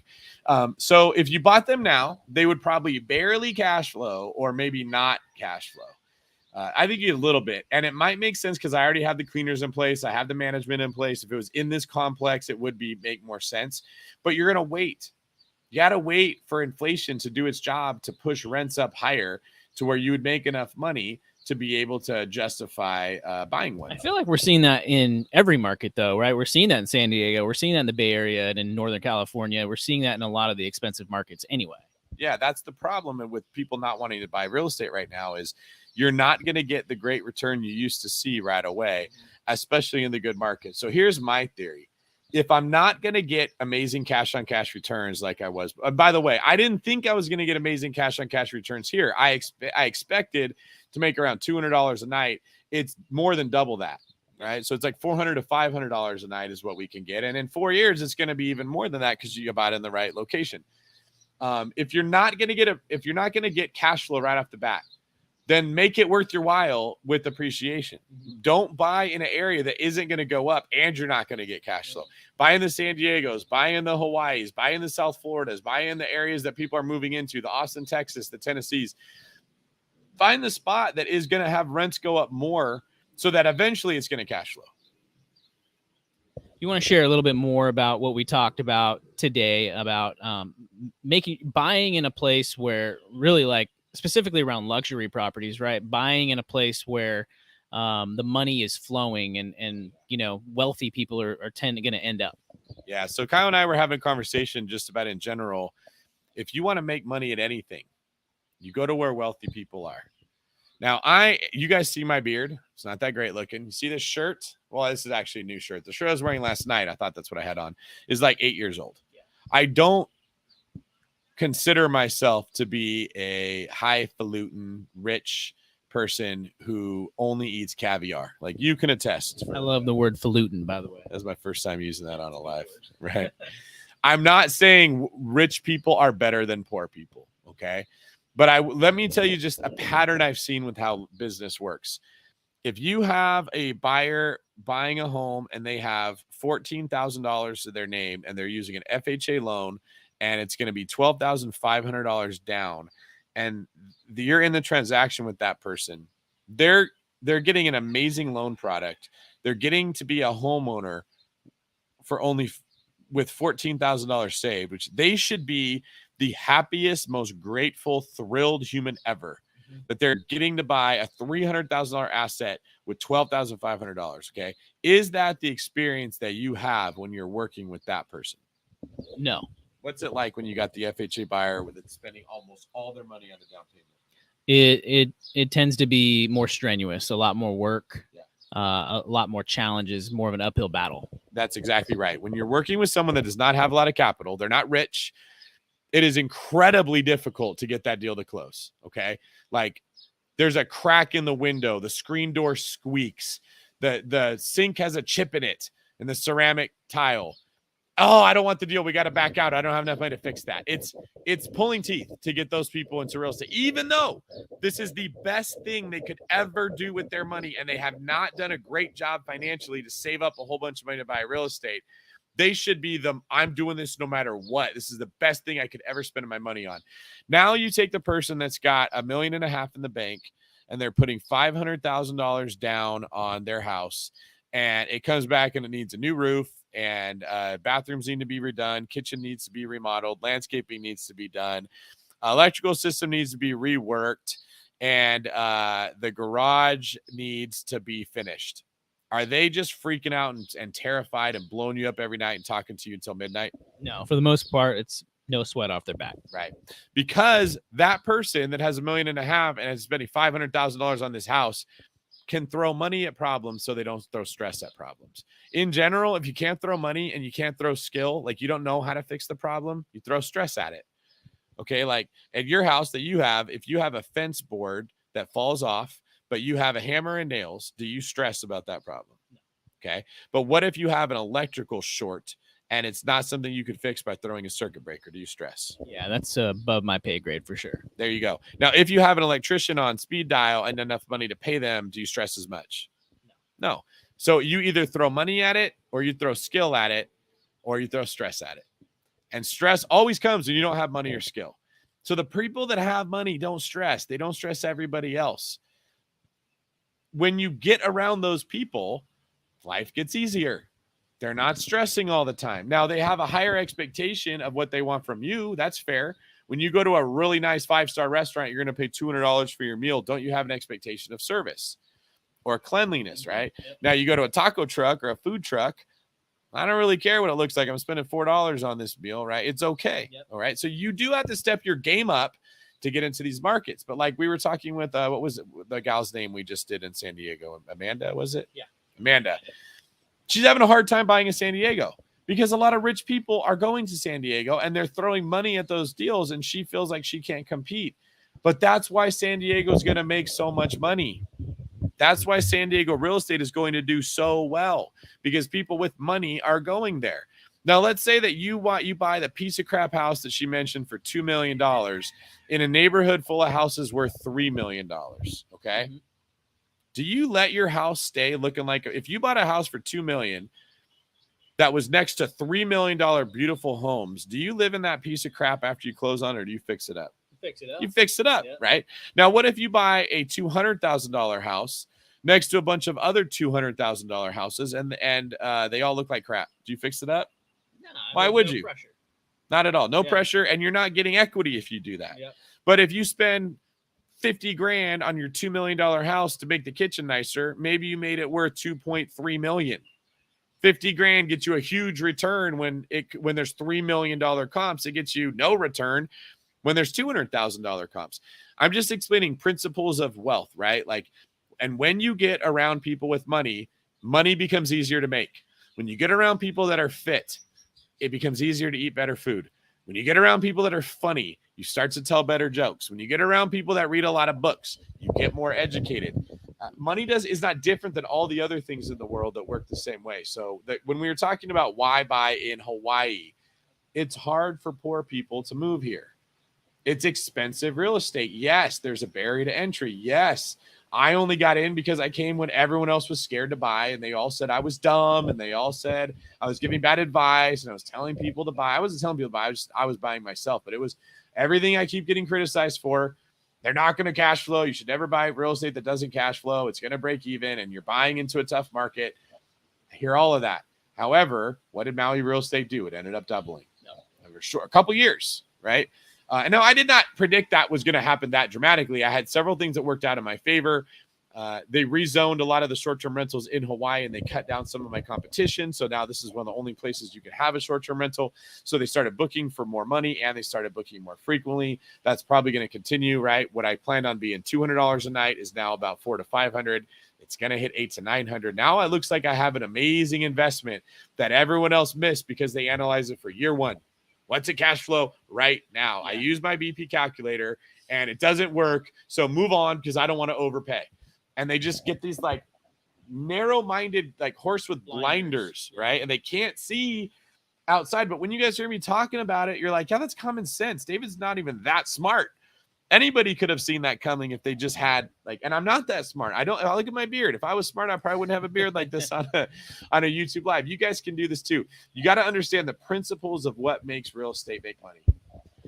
Really good stuff. And I like what Kareem said. He said, very true. Although in all honesty, he's the guy right now that only has about 15K on hand to spend for your first investment. And what David's saying in this analogy is it's not a knock on the people who only have 15K, right? Everybody has to get started somewhere unless you were born with a silver spoon. So this is no judgment on the people who are just getting started. But the truth is, when you don't have a lot, it just adds a lot more stress to the equation.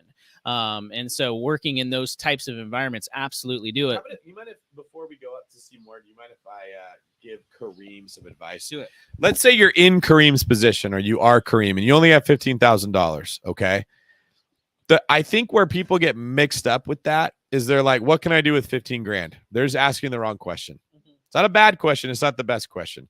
What can I buy at 15 grand? Well, I'm going to have to go buy stocks, and then you get a 6% return on your stocks. And if you live to be 900 years old, that would be enough to build up some wealth. Kareem's better option would say, where can I go house hack and use an FHA loan that I can buy myself a $300,000 property with the $15,000. Now, if Kareem's trying to cash flow, is he very likely to come up with a cash flowing property that he's only putting 3.5% down on at $300,000? Probably not. He probably can't get cash flow, right? But what if he buys a $300,000 house in a $400,000 neighborhood that's just ugly as hell? Okay, so he buys the house in the $400,000 neighborhood for $300,000 that nobody else wants because it smells like cat pee and it looks ugly and they have terrible listing photos. And then he goes in and puts some elbow grease into fixing up the property. He saves up another $7,000 from working overtime at work, and he puts that into new flooring and new paint and spruces up the cabinets and spruces up the kitchen. He makes the property worth more. Now he makes it worth 400 grand, spending another $10,000 to bring it up to speed. A year later, he sells that. Okay, so he gets back his 15 grand plus, say, $85,000 after closing costs. So he now turned 15 into 100. Now he can go play in Maui. Now he could go buy a $500,000 condo if he wants and put $100,000 down. You use real estate by adding value to it to build up your nest egg to be able to go buy more real estate. You work overtime to get the money that you need to put into the property that you want to fix up. Now, in any part of that hypothetical picture that I just painted, did cash flow play a role? If he's looking at cash flow, would he ever execute that strategy? And guys, I'm trying to make this clear. I'm not anti-cash flow. Please, stop telling people. I keep seeing Reddit forums that are trashing me. I'm not popular on Reddit. Have you noticed that? They hate me quite a bit. Maybe because we need Green It, not Reddit. But they just get mad. They're like, David's telling people not to cash flow. I am not saying that. Get cash flow if you can get cash flow, okay? What I am saying is that you cannot control cash flow. I could not control what Hawaii did that just put things in my favor to where my ADR went from 200 to 450 or 500. I cannot control if rents continue to keep going up. I cannot control what the market does. I can only control what I do to the property. I can control what I pay for it. I can control how much value I add to it. And I can control the area that I buy in. And I can control the economic cycle that I buy in. All of those things contribute to equity, which is what I have more control over. So if I focus on what I can control and I get equity, I can now exchange that equity for cash flow. I can invest in syndications. I can find cash flowing property and put more money down. A lot of properties cash flow if you put enough money down. Okay. You also can now invest in San Diego, in Hawaii, in Austin, in these markets that I was just saying. This is where you're going to make your money. So if you're in this position that you only have 15 grand, that's great. A, how do you make more? Are you working hard? Are you working overtime? Are you pushing yourself? Are you comfortable? B, what can you buy with that 15 grand real estate wise that you put hard work into to turn it into more, and then do that again and again Maybe you have that $300,000 house. Maybe you don't sell it for 400. Maybe you sell it for 350 and you keep 35,000 of that profit and you get your 15 back. So you turn 15 into 50. You do it one more time. You turn that into 90. You do it one more time. You turn that into 130,000 over a 4-year, 5-year period. Now you have $130,000 that you can use to go invest into something different. It's taking your goal, it's splitting it into smaller steps, and it's being patient in working the plan. So DV here, who was talking about buying in Hawaii, says, I bought and was cash flow negative for a year. And then, wow. Okay. We have seen this pattern enough. You will often be cash flow negative, not for the whole time you own a property. Please don't misquote me. Don't bleed money for 30 years. For a year or 2 or 3, that can happen at the best real estate. But because there's constricted supply and raising demand, rents have to go up and values have to go up. And after a couple years, wow, the cash flow you made in year 4 was more than the people that made in years 1, 2, and 3 combined when they went and bought cheaper real estate. And if you're going to buy a property that's negatively cash flowing or breaking even, and it's not getting you that cash flow that you need, right? David says it's a defense mechanism. You have to make sure that you are doing a great job in your personal finances in your life. Right? If you're negatively cash flowing on this asset, you need to make sure you're tracking your expenses, you're living below your means, you're figuring out ways to increase your income. That's what we talk about in the Spartan League every single week, right? Those are strategies that you need to apply in your daily life, in your family, in your household to make sure, especially with inflation and the way that it's going, to make sure that you are making sure that every single dollar has a name and you know exactly what it's being spent on. Like even here in Hawaii, me and David are having a good time. We've eaten out once? One time. Or technically twice. Well, we went out. We had to eat with the other one. We got one we had to go to, but everything else we went to Safeway and we're shopping, we're eating bananas and cooking our own food, and we're drinking bottled water, and that's about it, right? So even when you go on vacation, when you go and do things, it's easy to say, oh, I'm in Maui, I'm going to go do all these amazing fun activities, I'm going to spend a ton of money. We went swimming in the ocean today. We didn't spend a $200 charter to go on some big fishing excursion or something, although that does kind of sound fun the more I talk about it. Right? We're looking for ways to save money while we're doing it, because we know that the way that we live our lives is also a reflection of the way that we run our businesses. One thing I wanted to ask you, David, really quick, and then by the way, for the people that are hanging out till the end, make sure you hang around, because we're going to show you some pictures of David and myself when we were younger. So it'll be worth it. We promise. But I want to ask you, there was one comment up here that somebody put about, here we go. Brett, this was when you were talking about the cash flow idea. He said, but realistically, you still have to cover the debt service. Would it make sense to have a few duplexes in Springfield, Missouri, that cash flow, and let them cover the more expensive properties? That is a great question. I love what you're thinking, Brett. So this is why I'm not anti cash flow. I am anti the property needs to cash flow. Let me say what I mean by that. What you're describing, Brett, I refer to this concept as portfolio architecture. We talk about this in every retreat we do. So again, if you guys are wanting to become millionaires, go to davidgreen24.com/retreats, sign up for the Fort Lauderdale retreat. You will learn these concepts that will blow your mind when it comes to building real wealth, not building $150 a month cash flow that then gets sucked up the minute that you need to replace the air conditioner in the property. If you had a baseline foundation of Springfield, Missouri duplexes that made a consistent $600 a month, and you had 4 of those things, okay, you bought one every year for 4 years, you got almost $2,500 a month in cash flow. Then you bought San Diego real estate, Maui real estate, South Florida, wherever these high growth markets are, okay, and you lost $600 a month. That terrible deal. Don't ever buy that. You can't lose money, right? You're making $2,400 here. You're losing $600 here. You are still up a net $1,800. Okay. If that property in the high market goes up by $250,000 over 5 years, was that a bad bet because it didn't cash flow? $250,000 over 5 years. That's just $50,000 a year. That's really not even that hard to do when the way we're printing money. You buy a You buy $1 million property and it only goes up to $1,050,000. That's not very common. You buy a $700,000 property, it's going to go up to $750,000 in these markets, or more, right? It's probably going to go up by more like 10%. But we're being conservative. Let's say you bought 3 of them. Let's say you're just wild and you really roll the dice, Brett. You buy 3 Maui condos for $700,000, and they all go up $50,000 a year for 5 years in a row. 250, 250, 250. Okay, but they lose $600 a month. Well, if you're making $2,400 a month on those duplexes, but you're losing $1,800 a month on the condos, you've reduced your cash flow, your financial freedom number, all the things that everyone says, from $2,400 down to $600. So you can't quit your job.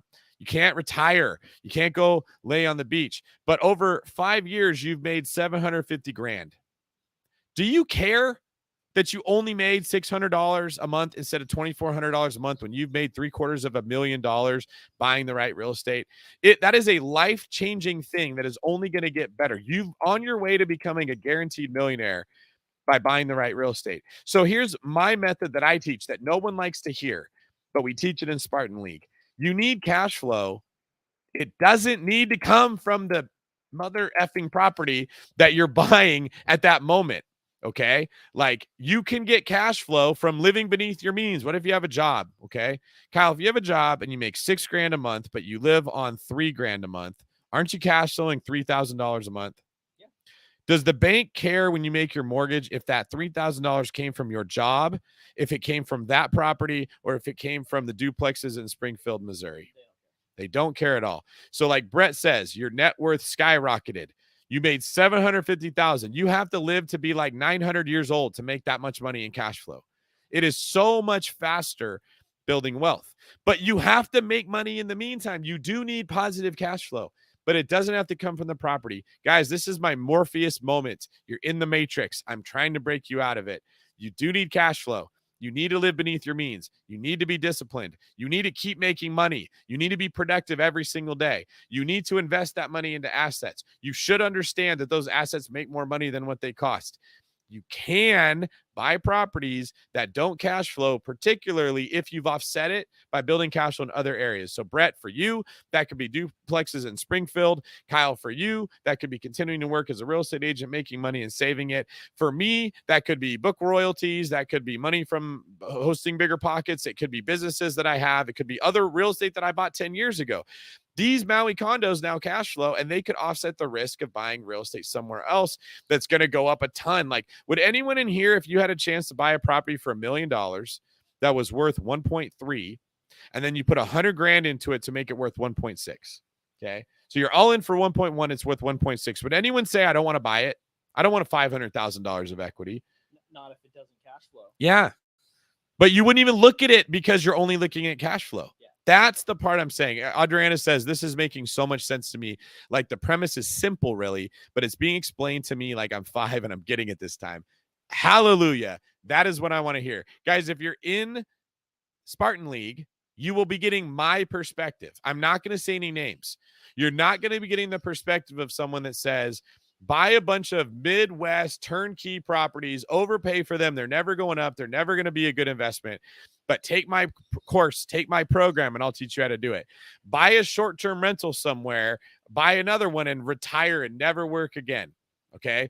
Buy a property with no money down, finding a person that's going to just let you take over their loan so you don't need any money. I don't teach those styles because they don't work for almost everybody. This method will work for everyone, but it's harder. It's blue-collar work. There's going to be some elbow grease involved. You can't just look for a shortcut. Where do I buy? What's the secret? What type of deal should I get into? You have to see the overall financial picture. How do you make money? How do you save money? How do you invest? And how do you delay gratification? But, dude, you start doing these, nothing I'm saying is rocket science. Nope. It's just the way I'm explaining it. You've never heard it said. That's why I like that you guys are on YouTube with me. That's why I like the people in Spartan League. And that's why I want you to come to the retreat that we're going to have. You will leave with your brain grasping, looking at this thing, and so much more confidence to move forward. Jimmy Weiscarver, who was at the very first retreat we ever did, says the portfolio architecture concept was by far the best piece of the big picture puzzle that I picked up at the retreat. That alone made it worthwhile. Thank you, Jimbo. I really appreciate it. I say that, and to me, it's like I've always looked at that. people who haven't heard it are just, but it's not calculus. It's not trigonometry. It's like building block stuff. You've just been told how to invest in real estate, the right way to do it, by people that are only telling you so that you take their course. They're only telling you so that you give them $20,000, $50,000 to learn a secret that no one else knows. And there isn't secrets that no one else knows. So I would love it if I could be around you guys more so I could give more practical examples of how I put these things into practice, because I'm trying to teach you a method of building wealth that anyone can use. Like, if you want to get fit, you're going to have to eat healthy food and you're going to have to exercise. Like, the better you do that, the more fit you're going to be. If you're really good at it, you're going to look like Kyle. If you're so-so at it, you're going to look like me. If you're terrible at it, you're going to look like the person who looks even worse than me, right? Is there a way to get fit that doesn't involve that? No.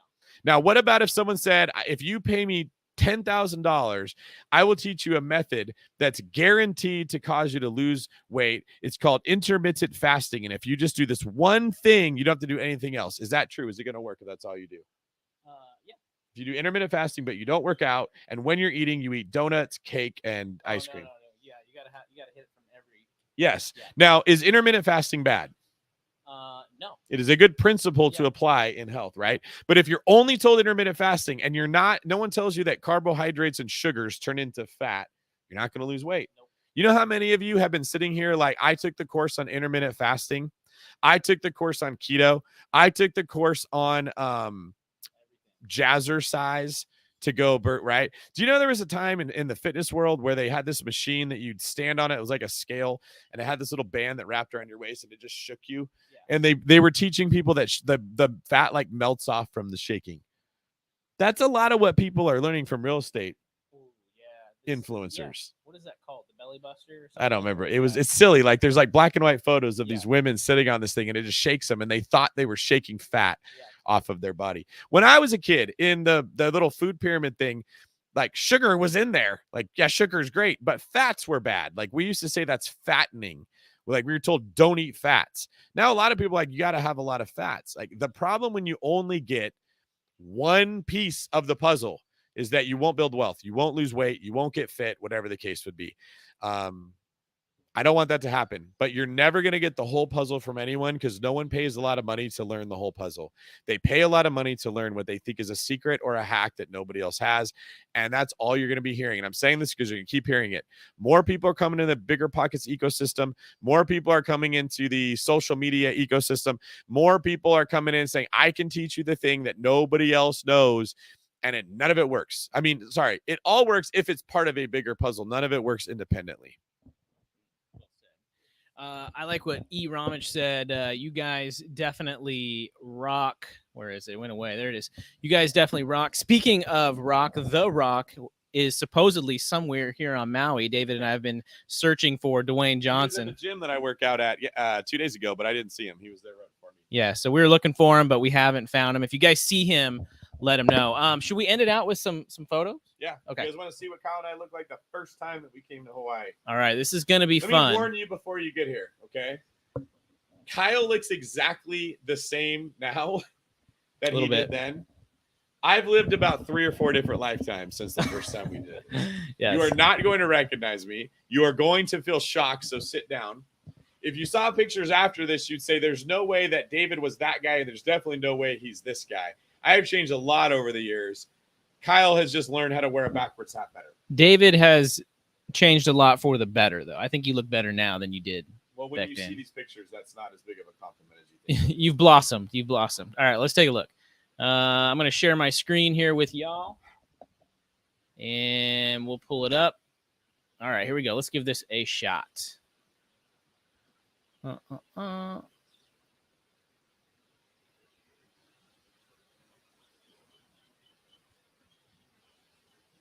All right, here's the first one, David. You want to give us some commentary here? No, you take this. Okay, so this is David and I on, I think, our first trip to Hawaii.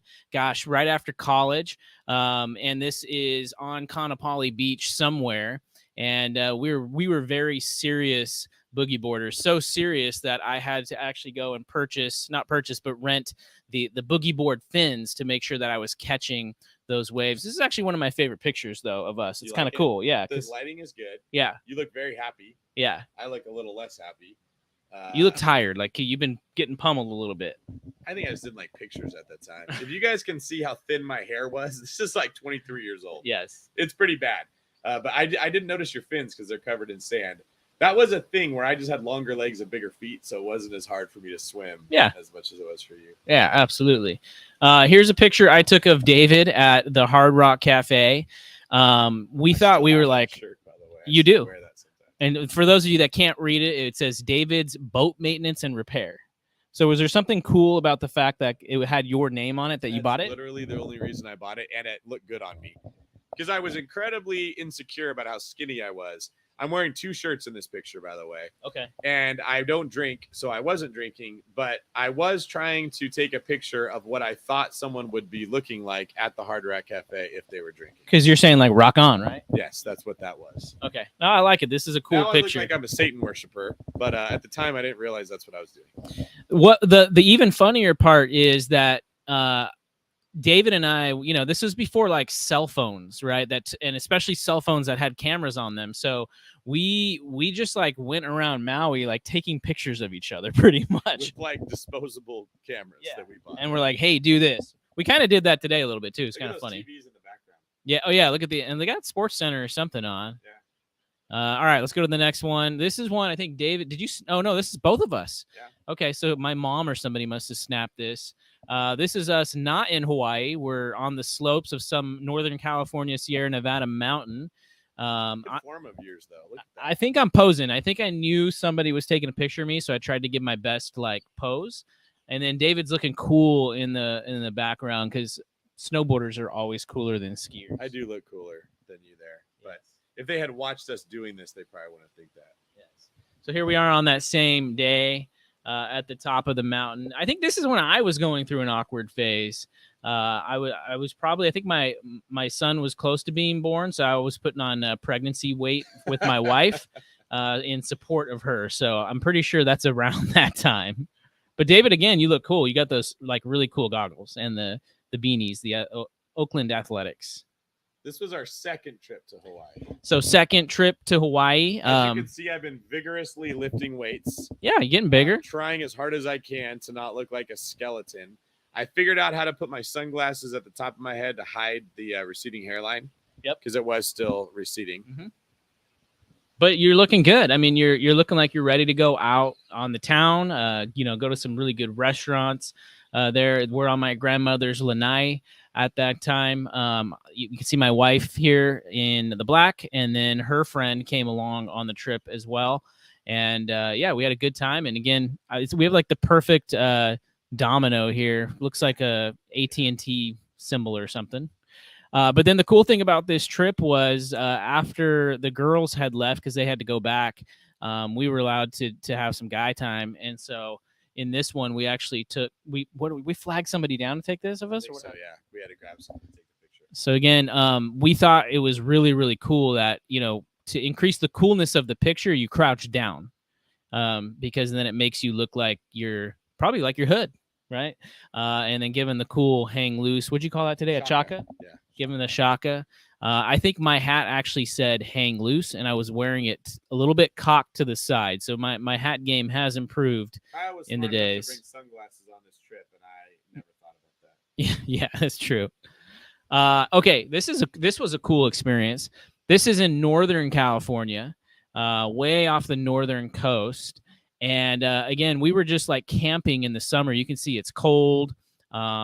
And we had met this guy camping. This guy to the left, his name's Randy. He's got to be what, in his 70s here?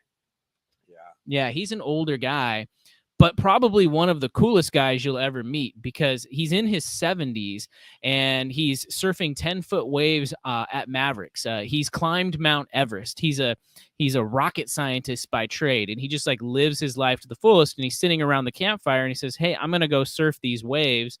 It's like 40 degrees outside, freezing cold." And invited us to come with him and bring some boogie boards. So we, I don't know where we found these wetsuits. Did we rent them or something? We would have had, unless he had them. Yeah. That's a good point, though. I don't own that wetsuit. No. My first time wearing one. Yeah, I think I was like one of my first or second time wearing one. But we tried them on and then went out there and absolutely got pummeled by the waves while this 70-year-old guy is Freezing just cold waves, by the way. freezing Remember, cold. He was like, you got to dive underneath them. And I was like, F that. I can just swim. I'm going over the Yeah. top. And you were trying to dive under the waves, and it was like an ice cube. Oh, your head would just freeze, and like your toes were getting numb, and your fingers were getting numb. It was a unpleasant experience in many ways, but we felt accomplished afterwards. So there we go. I'll zoom in a little bit for you guys. All right, David, you got to tell the story behind this one. You got to go up one more, right? Oh, yep, this one. There we go. So this was, if you ever heard me tell the story of the bush from hell, this was what Kyle and I looked like after trying to take it out. You could go, I think, on this YouTube page. If you look up the story of like the bush from hell, you will understand more of how difficult this was. But this is the second rental property I ever bought. It's got a pool that you can't see in the picture, but we're laying on the deck resting from destroying ourselves. Same thing in the next picture. Yes, we were absolutely exhausted drinking our Carl's Jr. There's David looking like Superman, dude. Now, did you know you were posing on that one, or were you doing that on I'm for sure fun? I knew I was posing. Yeah. It looks good. I mean, you I have. don't think I would have ever done that at any time in life if I wasn't being corny because the picture was being taken. Do you have? Is that your left hand behind on your back hip, or is that just the color of your thing? Oh, that's a good question. Do I have a tramp stamp on my back, or is that my hand? Back I think that's your It's hand. hard to tell with these like old non-high resolution photos that we had. To Yeah, use. super pixelated, and then One hand. then we got David here. Look at showing off, man. Showing off the. No idea. Why did he take the picture at that moment? I think Katie took it. My wife. Okay. What am I showing off here? You're showing off your wetsuit game, dude. You're Okay. showing off your long legs. You're really working here. Yeah. Why does it look like a starfish is attached to my forehead? Yeah, you're trying to get it off. I don't know, but afterwards we were pretty excited, so we gave each other a nice thumbs up. So we felt good about the experience, obviously, because we had to go and like give each other a nice little high five. Yeah, anytime you do something that freezing cold, you feel good about it when you're done Yes. because you didn't die. So yeah, good experience. Getting lots of like thumbs up here. Very cool. Let's see. What are they saying here? David looks the same. Who said Okay. that? Wow. That was Larry. Larry, you rock. But then Nemo said, "Oh my, that does not look like You were David." warned. Adriana For said, sure. "Look at those baby faces." I can agree. Yes, we have aged since then for sure. Ivan says studs, absolutely. Shaka, yes, thank you for that. Prison That's when we were pose. squatting down, dude. That's Yeah, exactly that what is a it prison pose. That's actually really Nice good. catch, Larry. Yes, good call. Love the brotherhood, absolutely. So yeah, really fun stuff. Glad to give you guys a little peek behind the scenes and a little bit of our history here in Hawaii and just doing some crazy stuff. Yeah, Brett, I saw that you said you wanted to have a conversation. DM me and I'll reply with some of the ways that if you guys want to speak and have me look into your stuff, you can. The best way is going to be to go to a retreat or to join Spartan League. There's a couple other ways that are just not quite as easy or as efficient. If you guys would like to have me go over financial advice with you, talk about your portfolio, any kind of consultation, whatever that might be, you can DM me and I'll send you that. Awesome. Very cool. So just a reminder, go check out davidgreen24.com/retreats. The signups, you can start signing up now. So all the information's on there. Let's definitely get this going, and we'll finish it with Divi's comment of David, just like his real estate has, quote, We're expanded. talking about muscles, right? It's gotta be What I've been muscles. talking about. Yeah, strength. Absolutely. Not the midsection. Kareem, same thing. Yeah. DM David on Instagram, or come out and hang out with us at a retreat. That's honestly going to be your best opportunity. So with that, we hope everybody has a great rest of their weekend. Happy Memorial Day. Safe travels. Don't jump in any rivers. They're flowing fast this time of year, and they're freezing cold. A lot of people are drowning. So be careful out there. Have a safe weekend.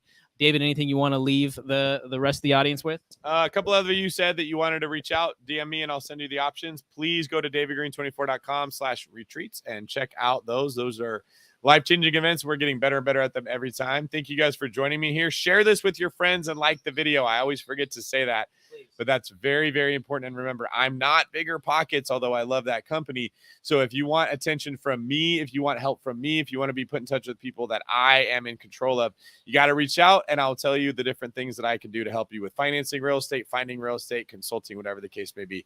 Thank you guys. We will see you next Friday. See ya. Oh, wait, next Friday, you don't want to miss, because there's someone coming in to interview me, and you guys are going to hear things that you've never heard before. So set your calendar and subscribe to the channel. Awesome. See you, everybody.